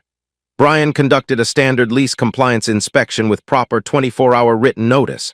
That's textbook property management, not harassment. The fair housing angle requires discrimination based on a protected class, race, gender, disability, family status. A lease violation notice for an unauthorized occupant isn't discrimination. It's enforcement of a contract. Thorne knows this. He's counting on Brian being scared enough to fold without checking. Brian is scared enough to fold. "Then I'll call him. Let me talk to him directly." She did. Logan wasn't on the call, but Brian texted him afterward. "Your lawyer explained it. I'm fine." "But I don't want any more letters." Kaylee's message to Logan was equally brief. Brian steady. Thorne overplayed. The documentation Brian already has is sufficient. He doesn't need to do anything else. Logan exhaled for the first time in 12 hours. The setback was contained, but the lesson was embedded deep. Paige was going to fight. She wasn't going to roll over and accept consequences gracefully. She was going to swing, and some of those swings were going to connect, even if they didn't land hard enough to change the outcome. Kaylee addressed the abandonment argument that same day. She asked Logan to pull up his texts. He showed her the thread. The message to Paige on November 12th, leaving today as we discussed. "I'll be back Saturday, Nov 19, and we talk then." "Agreed." And Paige's reply, "Agreed. Thank you for understanding." Then the November 19th exchange. "Logan, today's the day. I'll be there at noon so we can talk." "Paige, I'm not ready yet. I need more time." Kaylee read the messages twice. A small, tight smile appeared on her face, the only expression of satisfaction he'd ever see from her. "She confirmed in writing that she asked you to leave. Then she confirmed she asked you to stay away longer." Her own text messages destroy the abandonment argument completely. Thorne either didn't know about these messages, or he didn't bother asking his client before firing off a threat letter. She paused. "Either way, it tells me something about their preparation. We're more organized than they are." She screenshotted the full threads and added them to the file. The folder was getting thick. That night alone on Eric's couch, the doubt came, not about the strategy, about himself. Eric was asleep, snoring through the thin wall in the pattern Logan had memorized over 6 weeks, 2 short breaths, 1 long exhale, silence, repeat. Logan lay in the dark with his phone and did the worst thing a person going through a divorce can do. He looked at old photos. Paige at Ocean Beach, squinting into the wind, laughing at something he'd said that he couldn't remember now. Their wedding day at City Hall, her in a white sundress she'd found at a consignment shop on Haight Street. Him in a blazer he'd borrowed from Eric because he didn't own one. The blazer was too big in the shoulders and too short in the arms, and Paige had said he looked like a substitute teacher at a fancy school, and they'd laughed so hard the clerk told them to settle down. The first Thanksgiving. The turkey they'd burned so catastrophically that the smoke alarm went off twice, and the downstairs neighbor, Mr. Portillo, though they didn't know his name yet, had knocked on the door to make sure nobody was dead. They'd ordered Chinese food and eaten it cross-legged on the floor because they didn't own a table yet. She was funny. That was the thing he kept circling back to. She was genuinely, effortlessly funny in a way that made the world feel less serious. She'd do impressions of her boss at the vet clinic. She'd narrate their grocery store trips like nature documentaries. She made him laugh in the middle of arguments, which was both her superpower and her escape hatch, because you can't stay mad at someone who just made you snort milk through your nose. He wondered now. Lying on Eric's couch at 2 in the morning, staring at a photo of a woman who was currently sleeping in his bed with his rent money paying for the privilege. Did he bore her into this? Was he so committed to being reliable that he forgot to be interesting? Was the steady, predictable routine that he'd built his identity around the same thing that suffocated her? He texted Shelby. 2:17 a.m. Am I the reason this happened? She called back immediately. Not a text. A call, which meant she was either already awake or she'd set her phone to ring through for his number. Listen to me? Her voice was rough with sleep, but the words were sharp. Being boring is not a crime. Being predictable is not a personality defect. Plenty of women out there would kill for a man who fills a coffee thermos every morning and never misses a rent payment. Paige didn't cheat because you were boring. She cheated because she wanted to, and she talked herself into believing she deserved to. That's a choice she made, not a condition you caused. He didn't answer. Logan, I'm here. Go to sleep. He didn't sleep, but the spiral stopped. The free fall hit a floor, and he lay there on it and waited for morning. December 4th, 3 days after Brian's notice. The cure period expired at midnight. Brian drove past the Balboa Street property at 7:15 a.m. on his way to the bus depot. The silver Hyundai Sonata was in the driveway, same spot, same leased plates, parked nose in the way someone parks when they know the space is theirs. Aaron Tully hadn't left. The violation hadn't been cured. Brian photographed the car with his phone, time-stamped, geotagged. Then he drove to work and called Logan during his first break. Car's still there. I'm filing the unlawful detainer. This meant Brian was initiating formal eviction proceedings through the San Francisco courts. Kaylee had prepared Logan for this timeline. San Francisco tenant protections were among the strongest in the country. Even with a documented, uncured lease violation and photographic evidence, the eviction process would take a minimum of 30 to 60 days to work through the court system. But the filing itself created something powerful. An official legal record that the lease was in jeopardy because of Paige's actions. Kaylee noted it in the divorce file, another brick in the wall of documented bad faith. Meanwhile, Aaron was starting to crack, not from guilt, from inconvenience. Adam Reeves, Aaron's warehouse worker roommate, the one who'd confirmed Aaron's pattern through Eric's basketball league connection, reached out to Eric that week. They texted back and forth in the clipped, practical language of men who aren't close friends but share a mutual interest in resolving a problem. He's rattled, Adam said over the phone while Eric held it on speaker so Logan could listen. The notice from the landlord freaked him out. He keeps saying the husband is making problems and calling you a psycho. I told him you're not her ex, you're her husband. He's living in your apartment on your lease. What did he say to that? Nothing useful. He's already texting other women. I can see it from across the apartment. Every time his phone buzzes, he's grinning at it like a kid with a new toy. He's looking for the next place to land. Logan processed this in the flat, detached way he'd been processing information for weeks.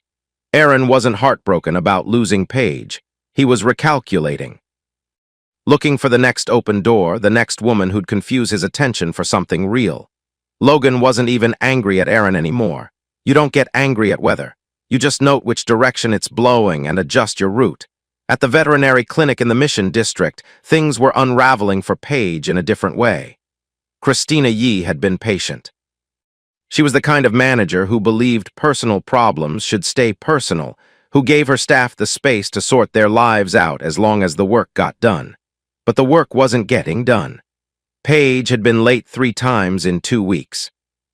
She'd misfiled patient records for a diabetic cat, mixing up insulin dosages in the chart in a way that could have been genuinely dangerous if the veterinarian hadn't caught it during rounds. She double-booked an appointment slot, resulting in an angry confrontation between two pet owners in the waiting room that Christina had to mediate while Paige stood behind the counter looking like she wanted the floor to open up. Christina called Paige into the back office. "I need you present when you're here. Whatever's happening at home, the animals can't wait for you to figure it out." It wasn't cruel, it was factual. Christina delivered it with the same professional calm she used for everything.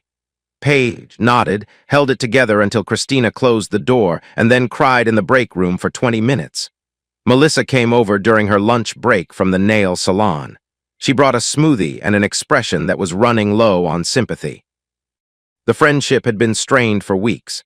Melissa knew too much and Paige knew Melissa knew too much, and neither of them had addressed it directly, which meant every conversation was happening on 2 levels simultaneously. "Maybe you should talk to Logan," Melissa said.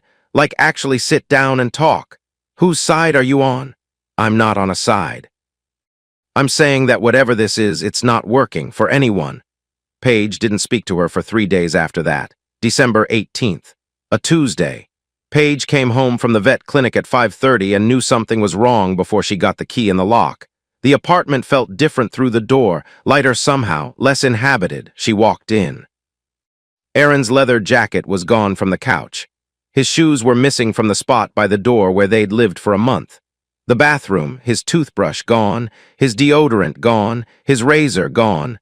The shelf in the closet where he'd stacked a few shirts empty. On the kitchen counter, a key. The copy Paige had made for him at the hardware store on Clement Street without telling Logan or Brian. Next to the key, Aaron's phone lay face up, screen still showing his last text conversation. A message to a woman whose name Paige didn't recognize. Something about drinks this weekend. A winky face, the casual flirtation of a man who'd already moved on before he'd finished leaving. Paige's phone buzzed 20 minutes later. A text from Aaron, not a call, a text. "Hey, this is getting too complicated for me right now. I think we should take a step back. You've got a lot going on." She called him, straight to voicemail, called again. Voicemail, 3 more times, voicemail. She called Melissa, who came over. But Melissa had reached the end of whatever patience she'd been rationing, and instead of comfort, she offered logistics. "Do you need help packing?" Paige looked at her like she'd been slapped. "Packing for what? Where are you going to go when the lease thing finishes?" Paige hadn't thought that far ahead. She'd been living in the present tense of Aaron's presence, in the temporary fiction that this arrangement was sustainable, that the lease situation would resolve itself, that Logan's lawyer would get tired, that Brian would back off, that the structure of her life would hold because she needed it too. After Melissa left, Paige walked through the apartment alone. Without Aaron's jacket on the couch, without his shoes by the door, without the low bass of his voice filling the rooms, the apartment felt like a theater after the lights come up. Everything still there, but the purpose stripped out. The furniture was Logan's. The lease was Logan's. The rent payment that kept the roof over her head was still coming from Logan's bank account because the December payment had already been drafted.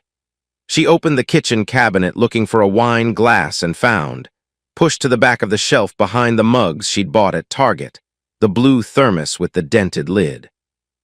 The one Logan used to fill with coffee every morning and leave on the counter for her. She'd stopped using it months ago.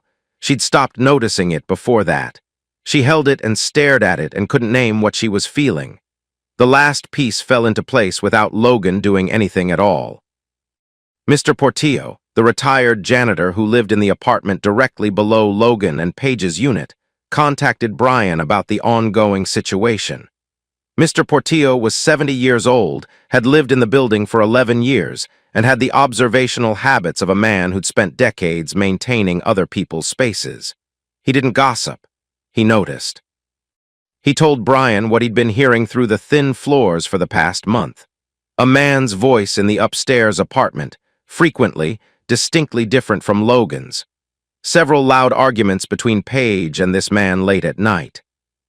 One argument in particular that had ended with the man storming out of the building at 2 in the morning and slamming the front door so hard that Mr. Portillo's china cabinet rattled and a teacup his late wife had bought in 1987 fell off the shelf and chipped.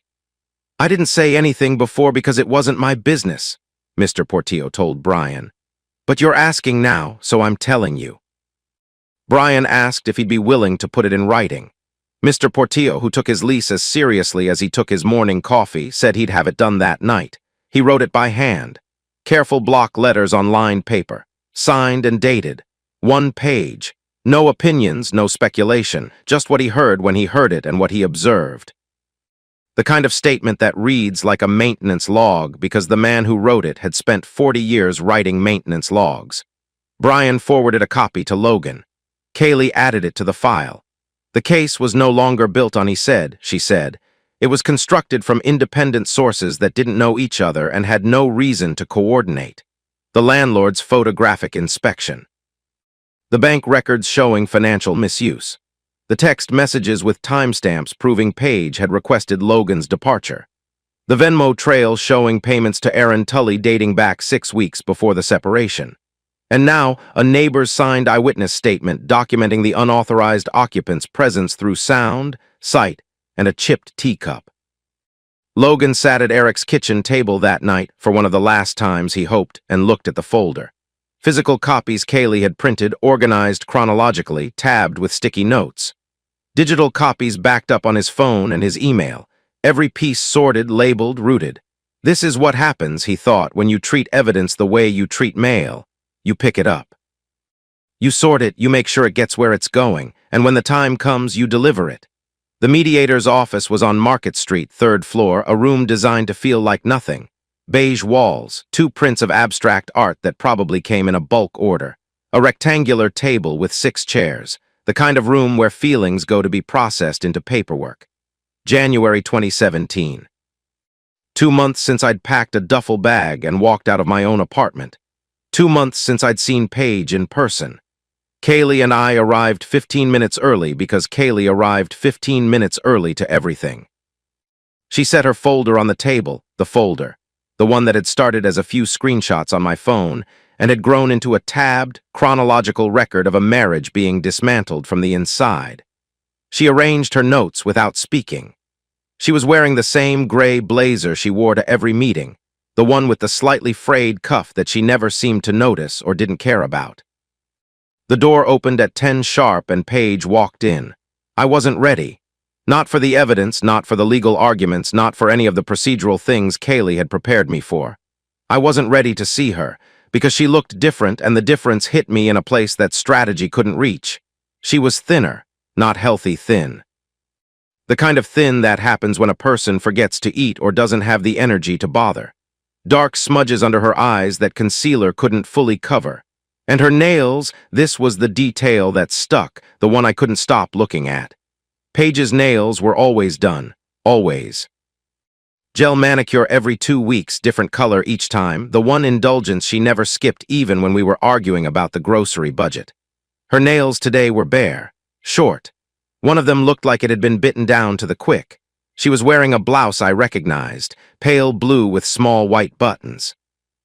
I'd bought it for her birthday 2 years ago at a store in the marina where everything was 20% off because the zipper on the front door was broken and the clerk was desperate to close out inventory before a remodel. I didn't know if wearing it was intentional. Probably not. Probably she just needed something clean. Her lawyer, Thorne, sat next to her. Cheap suit, aggressive posture, the energy of a man who'd already decided the best defense was maximum volume. He opened a leather portfolio that was clearly the nicest thing he owned and clicked a pen 3 times before the mediator asked everyone to settle in. The mediator was a woman in her 50s named Dr. Simmons, practiced calm. The kind of voice that could narrate a building collapse and make it sound manageable. "Mrs. Mercer, would you like to begin?" Paige looked across the table at me. Her eyes were red at the edges, not from crying right now, but from having cried recently and often. She said, "Logan, I never wanted it to go this far. Can we just talk like we used to?" I said nothing. Kaylee opened the folder. She laid it out cleanly, without drama or editorial. The joint account withdrawals. The Venmo payments to Aaron Tully. She used his full name, slowly letting it land in the room, totaling over $400. The restaurant charges. The liquor store. The hotel in Half Moon Bay, a weekend trip paid for with marital funds while Logan Mercer slept on a friend's couch. Total documented financial waste during the separation. Just over $3,000, Thorne objected. These are household expenses. Mrs. Mercer had every right to use the joint account for. A $400 transfer to a non-spouse labeled rent help with a heart emoji is not a household expense, Kaylee said. She didn't raise her voice. She didn't need to. Dr. Simmons reviewed the bank statements. Her face stayed neutral, but her pen stopped moving, which was its own kind of verdict. Then came the abandonment play. Thorne straightened in his chair and delivered the argument he'd been building toward. Logan Mercer voluntarily abandoned the marital home on November 12th. He left of his own accord. No one forced him. The constructive eviction claim was fabricated. Kaylee let him finish. Then she opened her phone, already cued to the screenshots, and slid it across the table to Dr. Simmons.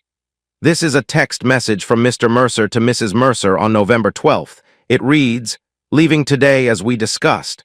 I'll be back Saturday, November 19th, and we talk then." Agreed.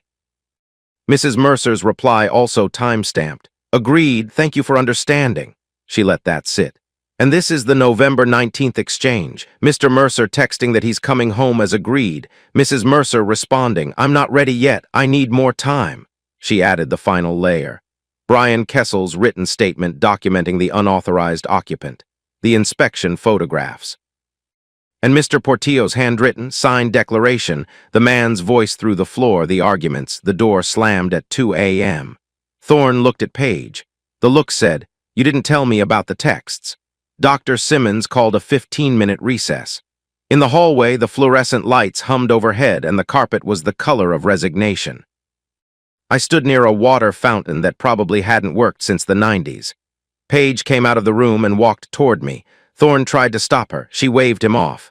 She stood 3 feet away, close enough for me to smell the lavender shampoo she still used, the one thing that hadn't changed in 5 years. "Why are you doing this to me?" she asked. Her voice was small. Not the rehearsed script from November, not the defensive fury from the phone calls. Something smaller and more honest than either. I looked at her for a long time. At the bare nails and the blouse I'd bought and the dark circles and the woman I'd once loved enough to fill a thermos for every morning. "You told me to pack my bags so you could move your boyfriend in. You used our money to pay his rent. You lied to my face when I asked if you were alone." I kept my voice even, not cold, just clear. "I'm not doing anything to you, Paige. I'm just not letting you do anything else to me." She didn't respond. Her mouth opened slightly, then closed. She turned and walked back into the room and sat down so hard the chair legs scraped against the floor. The settlement framework came together over the next 2 hours. Marital waste factored into asset division. The apartment stayed with me, premarital lease, sole leaseholder, uninterrupted rent payments. No spousal support. Marriage under 5 years, incomes within 16,000 of each other, and documented financial misconduct that made any claim of need difficult to argue with a straight face. Paige kept her car, which she'd bought before the marriage, and her personal belongings. I kept the savings. There wasn't much to keep. Kaylee was measured throughout, never gloating, just thorough. Afterward, on the courthouse steps, she shook my hand and said, "You did well in there. Silence was the right move." "I'm a mail carrier," I said. "We deliver, we don't editorialize." She almost smiled, almost. A week later, Aaron Tully sent me a message on Facebook. I was sitting in my truck after my route, engine cooling, when the notification popped up. I almost didn't open it. Almost. "Hey man, I know this is weird, but I just want you to know I didn't know she was married when we first started talking. She told me you two were already separated. I'm not trying to cause problems." I read it twice. Then I opened the Venmo screenshots on my phone. First transaction between Paige and Aaron, September 28th. Paige didn't ask me to leave until November 10th. In September, she was still sleeping in my bed, still drinking the coffee I left in the thermos, still letting me reach for her shoulder at night even if she pulled away. If Aaron was telling the truth, then Paige had told him we were separated while she was still coming home to me every night. She'd lied to both of us simultaneously, running parallel narratives like someone managing 2 routes at once and hoping the packages never got mixed up.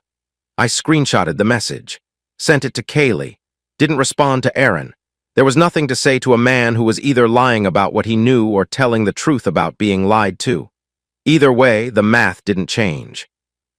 Late January, Melissa sent a text. Long, rambling, the kind of message someone types at midnight when the guilt they've been carrying gets too heavy to hold and they need to set it down somewhere, anywhere, even if the recipient doesn't want it. She admitted she'd known about Aaron from the beginning, September, before the first Venmo transaction, before the Soma bar photos, before any of it. Paige had told her and Melissa had told Paige it was a bad idea, and then she'd done nothing, worse than nothing. She'd covered, told me Paige was with her when she wasn't, confirmed alibis she knew were fabricated. "I should have told you," the text said. "I was trying to be a good friend to her, but I was being a terrible person to you. I don't expect you to forgive me. I just needed you to know." I read it, typed a response, deleted it, typed another, deleted that too, typed a third, held my thumb over the send button and thought about all the dinners where Melissa sat across from me and smiled while she knew exactly where Paige had actually been the night before. I sent, "Thanks for telling me." 2 words and a period. I didn't forgive her. I didn't condemn her. She was a minor character in this story, and I didn't have the energy to write her a bigger scene. Some betrayals are too small to hold onto and too real to forget. You just note them and keep walking. Paige moved out at the end of January, not because the eviction forced her.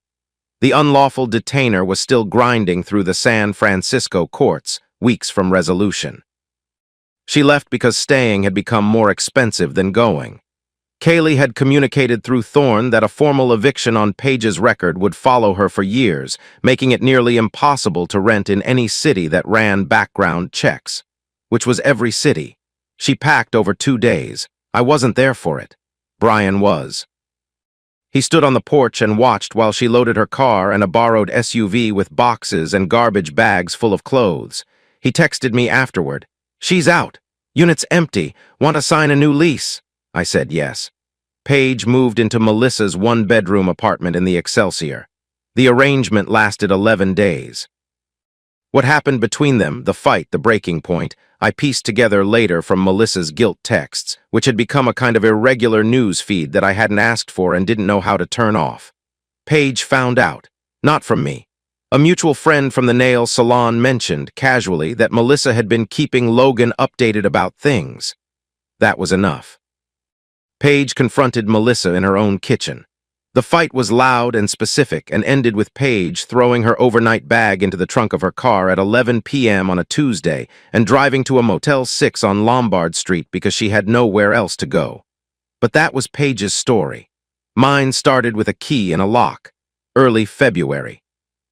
I walked into the Balboa Street apartment for the first time in nearly 3 months. New lease, same unit. Same rent-controlled rate that Brian and I both knew was the only reason I could still afford San Francisco on a carrier's salary. I changed the locks first. Brian had given me permission in writing. Then I stood in the doorway and let the apartment hit me. It smelled wrong. Paige's candles, vanilla, and something called Coastal Breeze that smelled like neither coast nor breeze. Underneath that, fading but still present, a cologne I didn't recognize. Woody and sharp, the kind of scent that costs $60 for 2 ounces and announces itself before the person wearing it enters a room. Aaron's cologne, still in the air weeks after he'd left. Soaked into the couch cushions, probably, into the curtains. I opened every window. February in San Francisco is not warm, but I opened them all anyway and let the cold push through the rooms. The bed was the first thing. I stripped it to the mattress. Sheets, pillowcases, mattress pad, the duvet Paige and I had argued about at Bed Bath and Beyond 3 years ago.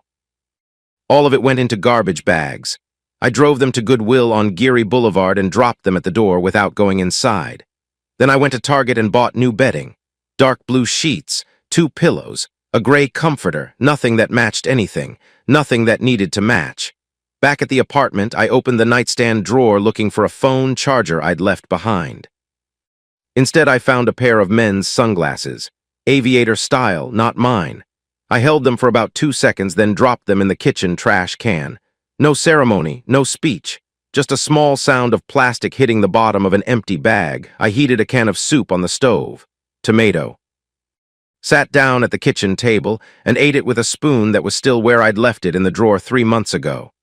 The soup was hot, and the table was mine, and I sat there for a long time after the bowl was empty, not thinking about anything in particular, just sitting in a space that used to belong to two people and now belonged to one.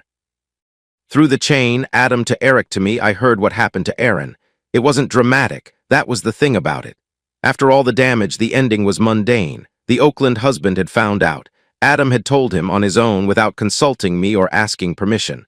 The husband drove to the Soma bar where Aaron worked and walked in during a Friday shift. No fists, no screaming. Just a man in a Carhartt jacket standing at the bar and saying, loud enough for the bartender next to Aaron and 2 tables of customers to hear, "This is the guy who's been sleeping with my wife while she tells me she needs space. Just figured the people he's pouring drinks for might want to know." Then he left, ordered nothing, stayed maybe 90 seconds. The manager talked to Aaron after the shift. Aaron was let go by the end of the following week. The official reason was something vague about workplace disruptions. The real reason was that 2 regulars had complained, and the manager decided one bartender wasn't worth losing customers over. Without the bar income, Aaron couldn't make rent. Adam gave him 30 days. Last anyone heard, he was sleeping on someone's couch in the East Bay, the cycle continuing but the circle getting smaller. Fewer apartments, fewer women willing to be charmed, fewer doors that hadn't been closed on him already. I heard all of this secondhand, sitting in my apartment with the windows still open and the new sheets on the bed. I expected to feel something. Satisfaction, maybe. Or at least the dark pleasure of watching someone face consequences. What I felt was nothing, flat, like reading a weather report for a city I'd never visit. Meanwhile, Paige's world was contracting. Melissa's texts gave me fragments. After the motel, Paige went back to the vet clinic for 2 more weeks. Christina Yee issued a final written warning. Paige held it together for the shift, smiled at the pet owners, filed the records correctly for 1 entire day, and then sat in her car in the parking lot afterward with her forehead on the steering wheel. She called her parents in Fresno. Her father said, "Come home." Her mother asked the question that no one else had been willing to ask directly. "What did you do, Paige?" Paige gave her version. Logan was controlling. The divorce was vindictive. She'd been trapped in a loveless marriage and everyone was punishing her for trying to find happiness. Her mother listened, then said, "Controlling men don't usually let their wives kick them out of the house." One sentence, a hole in the narrative that Paige couldn't patch. She quit the vet clinic before Christina could make the next decision for her. Packed what fit in her car, drove to Fresno, moved back into the bedroom she'd left at 22, promising herself she'd never return. I learned most of this weeks later. By then I was back in my routine, up at 5:15, route by 7, home by 4:30. The apartment was slowly becoming mine, not ours. Not hers, mine, but one evening sitting in the apartment with the lights off and the window cracked, I let myself think about what I'd done. Not what Paige had done, what I had done. I'd coordinated with my landlord, frozen the credit card, filed first. Built a case file with the precision of a man sorting certified mail. Was it self-preservation? Yes, was all of it self-preservation. I wasn't sure anymore. I thought about the mediation. The moment Kaylee laid out the Venmo records and I watched Paige's face collapse. I'd felt something in that room, not justice, something smaller, pettier. The dark satisfaction of watching someone who had hurt me be cornered by evidence she couldn't explain away. I'd liked it. Not in a way I was proud of, but I'd liked it. I called Shelby. "Was I cruel?" she sighed. "She moved a man into your apartment and used your paycheck to fund his rent. You responded with legal filings and bank statements. That's not cruelty. That's a grown man handling his business." But the way it felt. I know how it felt. I've been there twice. It feels good to win even when you know winning isn't the point. The fact that you're sitting in your apartment feeling guilty about it tells me everything I need to know about you. What does it tell you? That you're not the person who needs to worry about being cruel. I wanted to believe her. Mostly I did. But there was a part of me, small, honest, persistent, that knew the difference between protecting yourself and enjoying someone else's destruction wasn't always as clean as people pretended. Righteousness and revenge sit in the same part of your chest. They taste similar going down. I sat with that, didn't resolve it, let it stay messy. Because some things aren't meant to be sorted and delivered. Some things you just carry. June 2017. The courtroom on McAllister Street smelled like wood, polish, and recycled air, the scent of a building that had processed 1,000 endings and would process 1,000 more. The divorce was finalized in less than 15 minutes, one of dozens on the docket that morning. The judge, a gray-haired woman who moved through the proceedings with the efficient detachment of someone checking items off a grocery list, reviewed the settlement terms, asked if both parties consented, received 2 flat yeses, and signed the decree. She didn't look up when she signed it. Her pen moved across the page the way mine moves across delivery confirmations. Routine. The terms followed the mediation framework exactly. No spousal support, marital waste accounted for, minimal assets split cleanly. Paige kept her car. I kept the apartment and the savings, which at that point amounted to enough to cover 2 months of rent and not much else. Kaylee shook my hand on the courthouse steps. Warm June afternoon, the kind of San Francisco day where the sun actually commits and the city looks like it belongs in a tourism ad. She said, "You did well, Logan. Take care of yourself." "Thanks for everything." She nodded, handed me her final invoice. $2,200 total spread across 7 months of sliding scale work. I'd have it paid off by August. She walked away down McAllister Street, her bag over one shoulder, already checking her phone for the next case. I stood on the steps and waited. For the feeling, the triumph, the relief, the closure, the swell of music that plays in the version of this story that exists only in your head. What arrived instead was a vacancy. A hollow space where the marriage used to be, like a room emptied of furniture where you can still see the marks on the carpet where the couch sat. Not sad exactly, not happy, just unfurnished.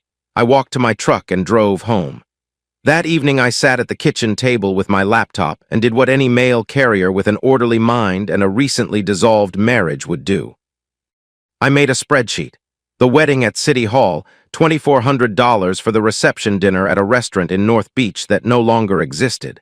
3 years of the 60-40 rent split that had subsidized a lifestyle on my dime while she built the case for why she needed more. The $3,000 in documented marital waste. Kaylee's fees. The month and a half of groceries I'd bought while sleeping at Eric's and still paying rent on an apartment I wasn't living in. The numbers weren't catastrophic. That was what made them sting. We weren't rich people losing a fortune in a spectacular collapse. We were working-class people in the most expensive city in America, and the margin between comfortable and broke had always been thin, and she'd burned through it for a bartender who was already moving on before his toothbrush dried. I looked at the spreadsheet for a long time. Columns and rows and dollar amounts that told a story but not the whole story.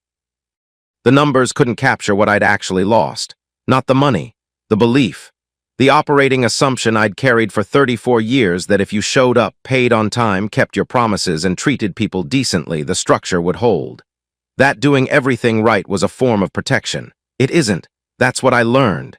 Doing everything right is just doing everything right.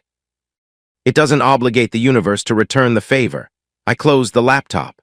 Through the grapevine, Melissa's sporadic texts, a mention from a guy at the post office whose cousin worked at the Fresno pet supply store, I learned that Paige had settled into a version of life that looked nothing like the one she'd left. She was living in her parents' house.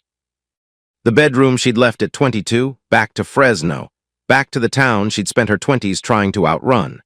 Working part-time at a pet supply store because her vet clinic experience made her overqualified for the register and underqualified for anything clinical. She and Aaron never reconnected.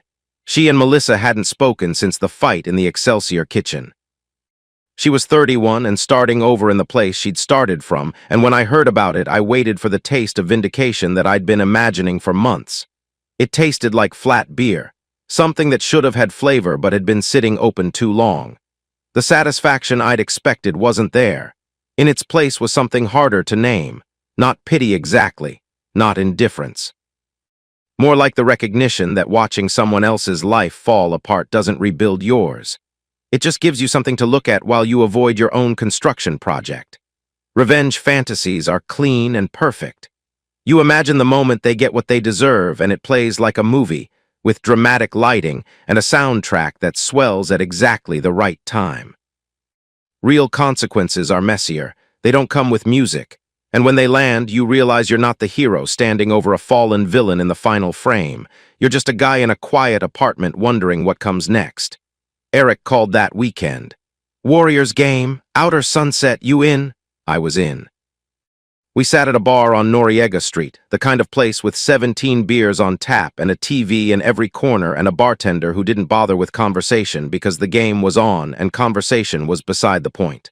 Third beer in, Eric said something without looking away from the screen. Can I tell you something? Go ahead. You're different now. Different how? He turned to face me.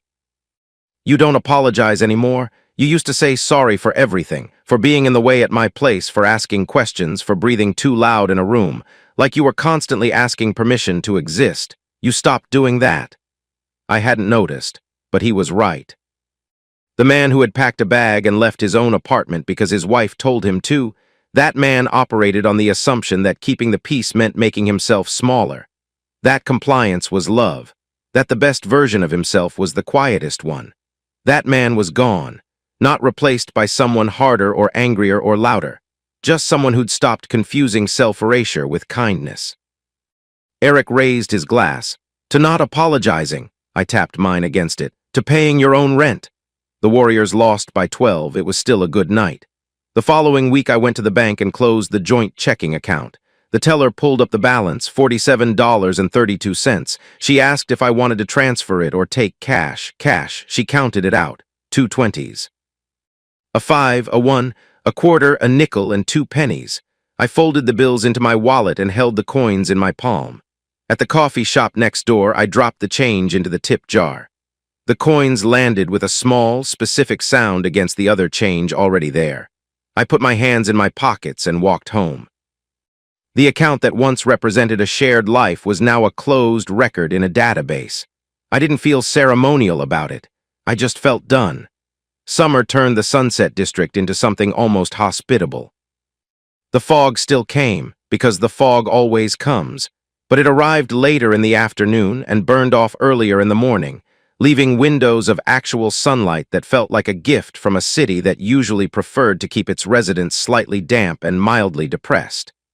I'd been back in the apartment for 5 months. It looked different now. The decorative pillows Paige had arranged on the couch, 4 of them, specific sizes, specific positions, a small domestic altar to a Pinterest board she'd screenshotted in 2014, were gone. The couch was just a couch.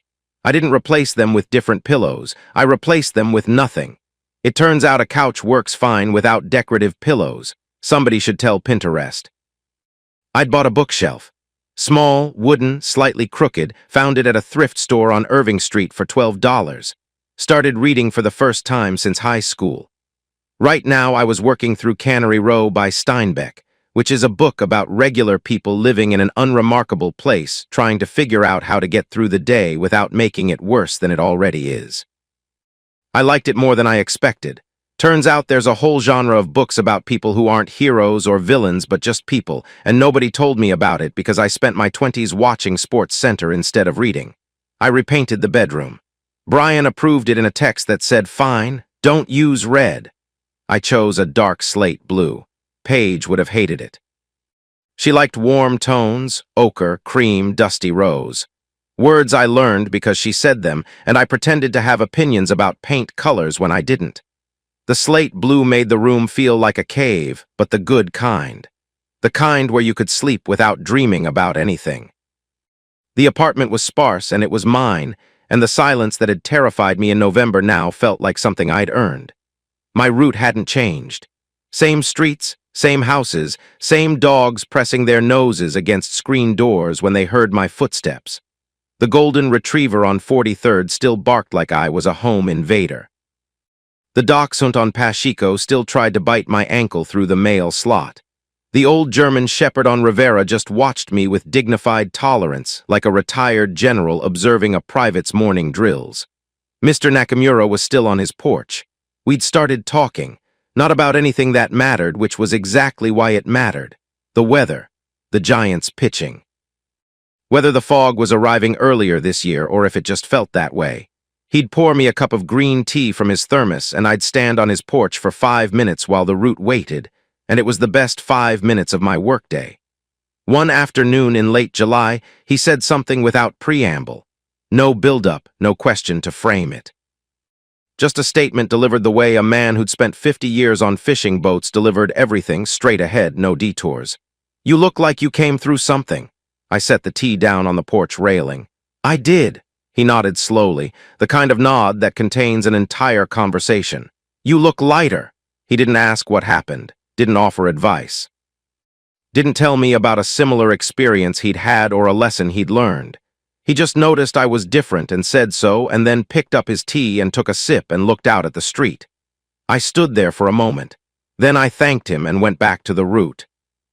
And I realized, walking to the next house with a stack of envelopes in my hand, that Mr. Nakamura had just given me something that no midnight phone call with Shelby and no legal strategy session with Kaylee and no late-night conversation with Eric had been able to give me. Permission to have come through something without having to explain it. Shelby made spaghetti, their father's recipe. The only thing he'd left behind that was worth keeping. A sauce that simmered for 3 hours and used more garlic than any reasonable person would approve of, and tasted the way Sunday evenings were supposed to taste if Sunday evenings had gone differently in their house. I drove to Dolly City on a Saturday evening. Her apartment was small and cluttered and warm in a way that my apartment still wasn't. She had photos on the fridge and shoes by the door and a cat that hated me specifically and made a point of sitting on whatever surface I was about to use. We ate at her kitchen table. The spaghetti was perfect. It always was. "I'm proud of you," she said, twirling pasta around her fork. "Because of the divorce?" "No, because you didn't become Dad." I set my fork down. She kept twirling hers, not looking at me, which meant she was saying something important and didn't want eye contact to interfere with the delivery. "Dad would have let her stay, would have let the boyfriend stay too, would have paid rent for all 3 of them and called it keeping the peace. He would have made himself smaller and smaller until there was nothing left, and then he would have had a heart attack at 58 in an apartment with nothing on the walls." She took a bite, chewed, swallowed. "You didn't do that, you didn't disappear, but you also didn't," she pointed her fork at me. "You didn't become Mom either. You could have been cruel, you had the ammunition. You could have dragged it out, made it public, destroyed her on purpose, and you didn't." I didn't know what to say to that. "You found the line between those 2 things," she said. "Dad on one side, Mom on the other, and you walked it." We ate in comfortable silence. The sauce was good.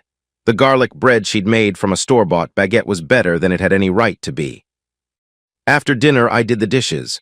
"You don't have to do that," she said from the couch. "I know." I did them anyway. August. I came home from my route on a Wednesday and found a letter in my mailbox. Physical letter, actual paper, actual stamp. Which I found darkly ironic given that I deliver mail for a living and had never once received a piece that felt like it could change the temperature of a room. No return address. But the handwriting on the envelope was unmistakable. Pages script, loopy, forward-leaning, the kind of penmanship that looks like it's in a hurry even when it isn't. I sat at the kitchen table and opened it. 1 page, handwritten, blue ink on lined paper torn from a notebook. She didn't apologize. That was the first thing I noticed. "No, I'm sorry." No explanation, no justification, no rewriting of history.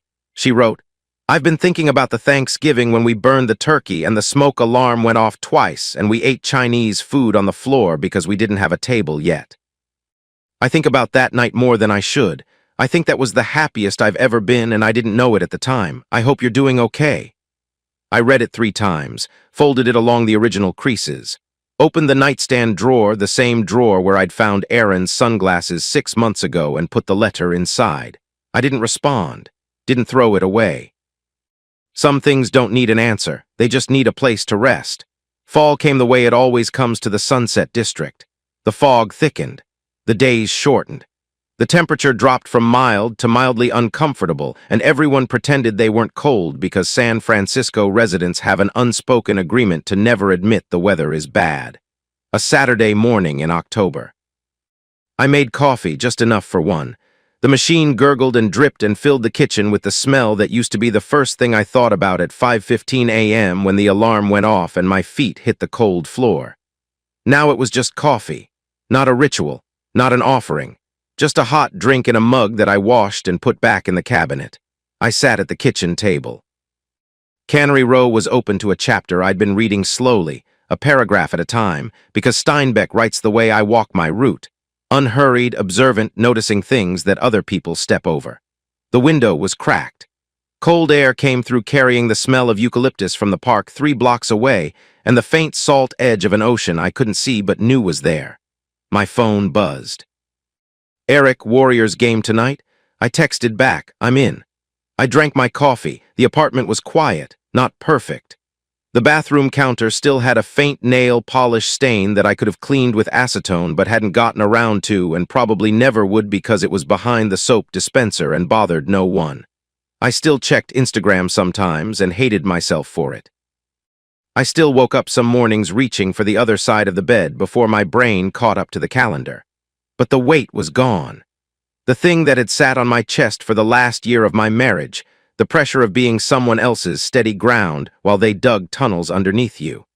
The exhaustion of making yourself smaller so someone else could take up more room. The specific loneliness of sharing a bed with a person who was already somewhere else in every way that mattered. That weight didn't lift all at once. It eroded. The way the bluffs at Ocean Beach erode slowly for months, and then one day you look and the edge has moved and you realize the ground you're standing on is different ground than where you started. I finished my coffee, rinsed the mug, opened the cabinet to put it back. The thermos was still there, the blue one with the dented lid, pushed to the back of the shelf behind the mug I used every morning and the one I used when the first one was in the dishwasher. I hadn't thrown it away. I'd thought about throwing it away once in February when everything in the apartment that reminded me of Paige felt like a piece of shrapnel I needed to remove. But I'd left it, not as a memorial, not as a reminder, just because throwing things away requires a decision and some decisions aren't worth the energy. I hadn't filled it in months. Maybe someday I'd fill it again. For someone else or just for myself on a long shift when the fog was thick and the route felt longer than usual. Maybe I wouldn't. Maybe it would sit in the back of the cabinet until I moved or the lid rusted shut or I forgot it was there entirely. Either way, the morning was mine.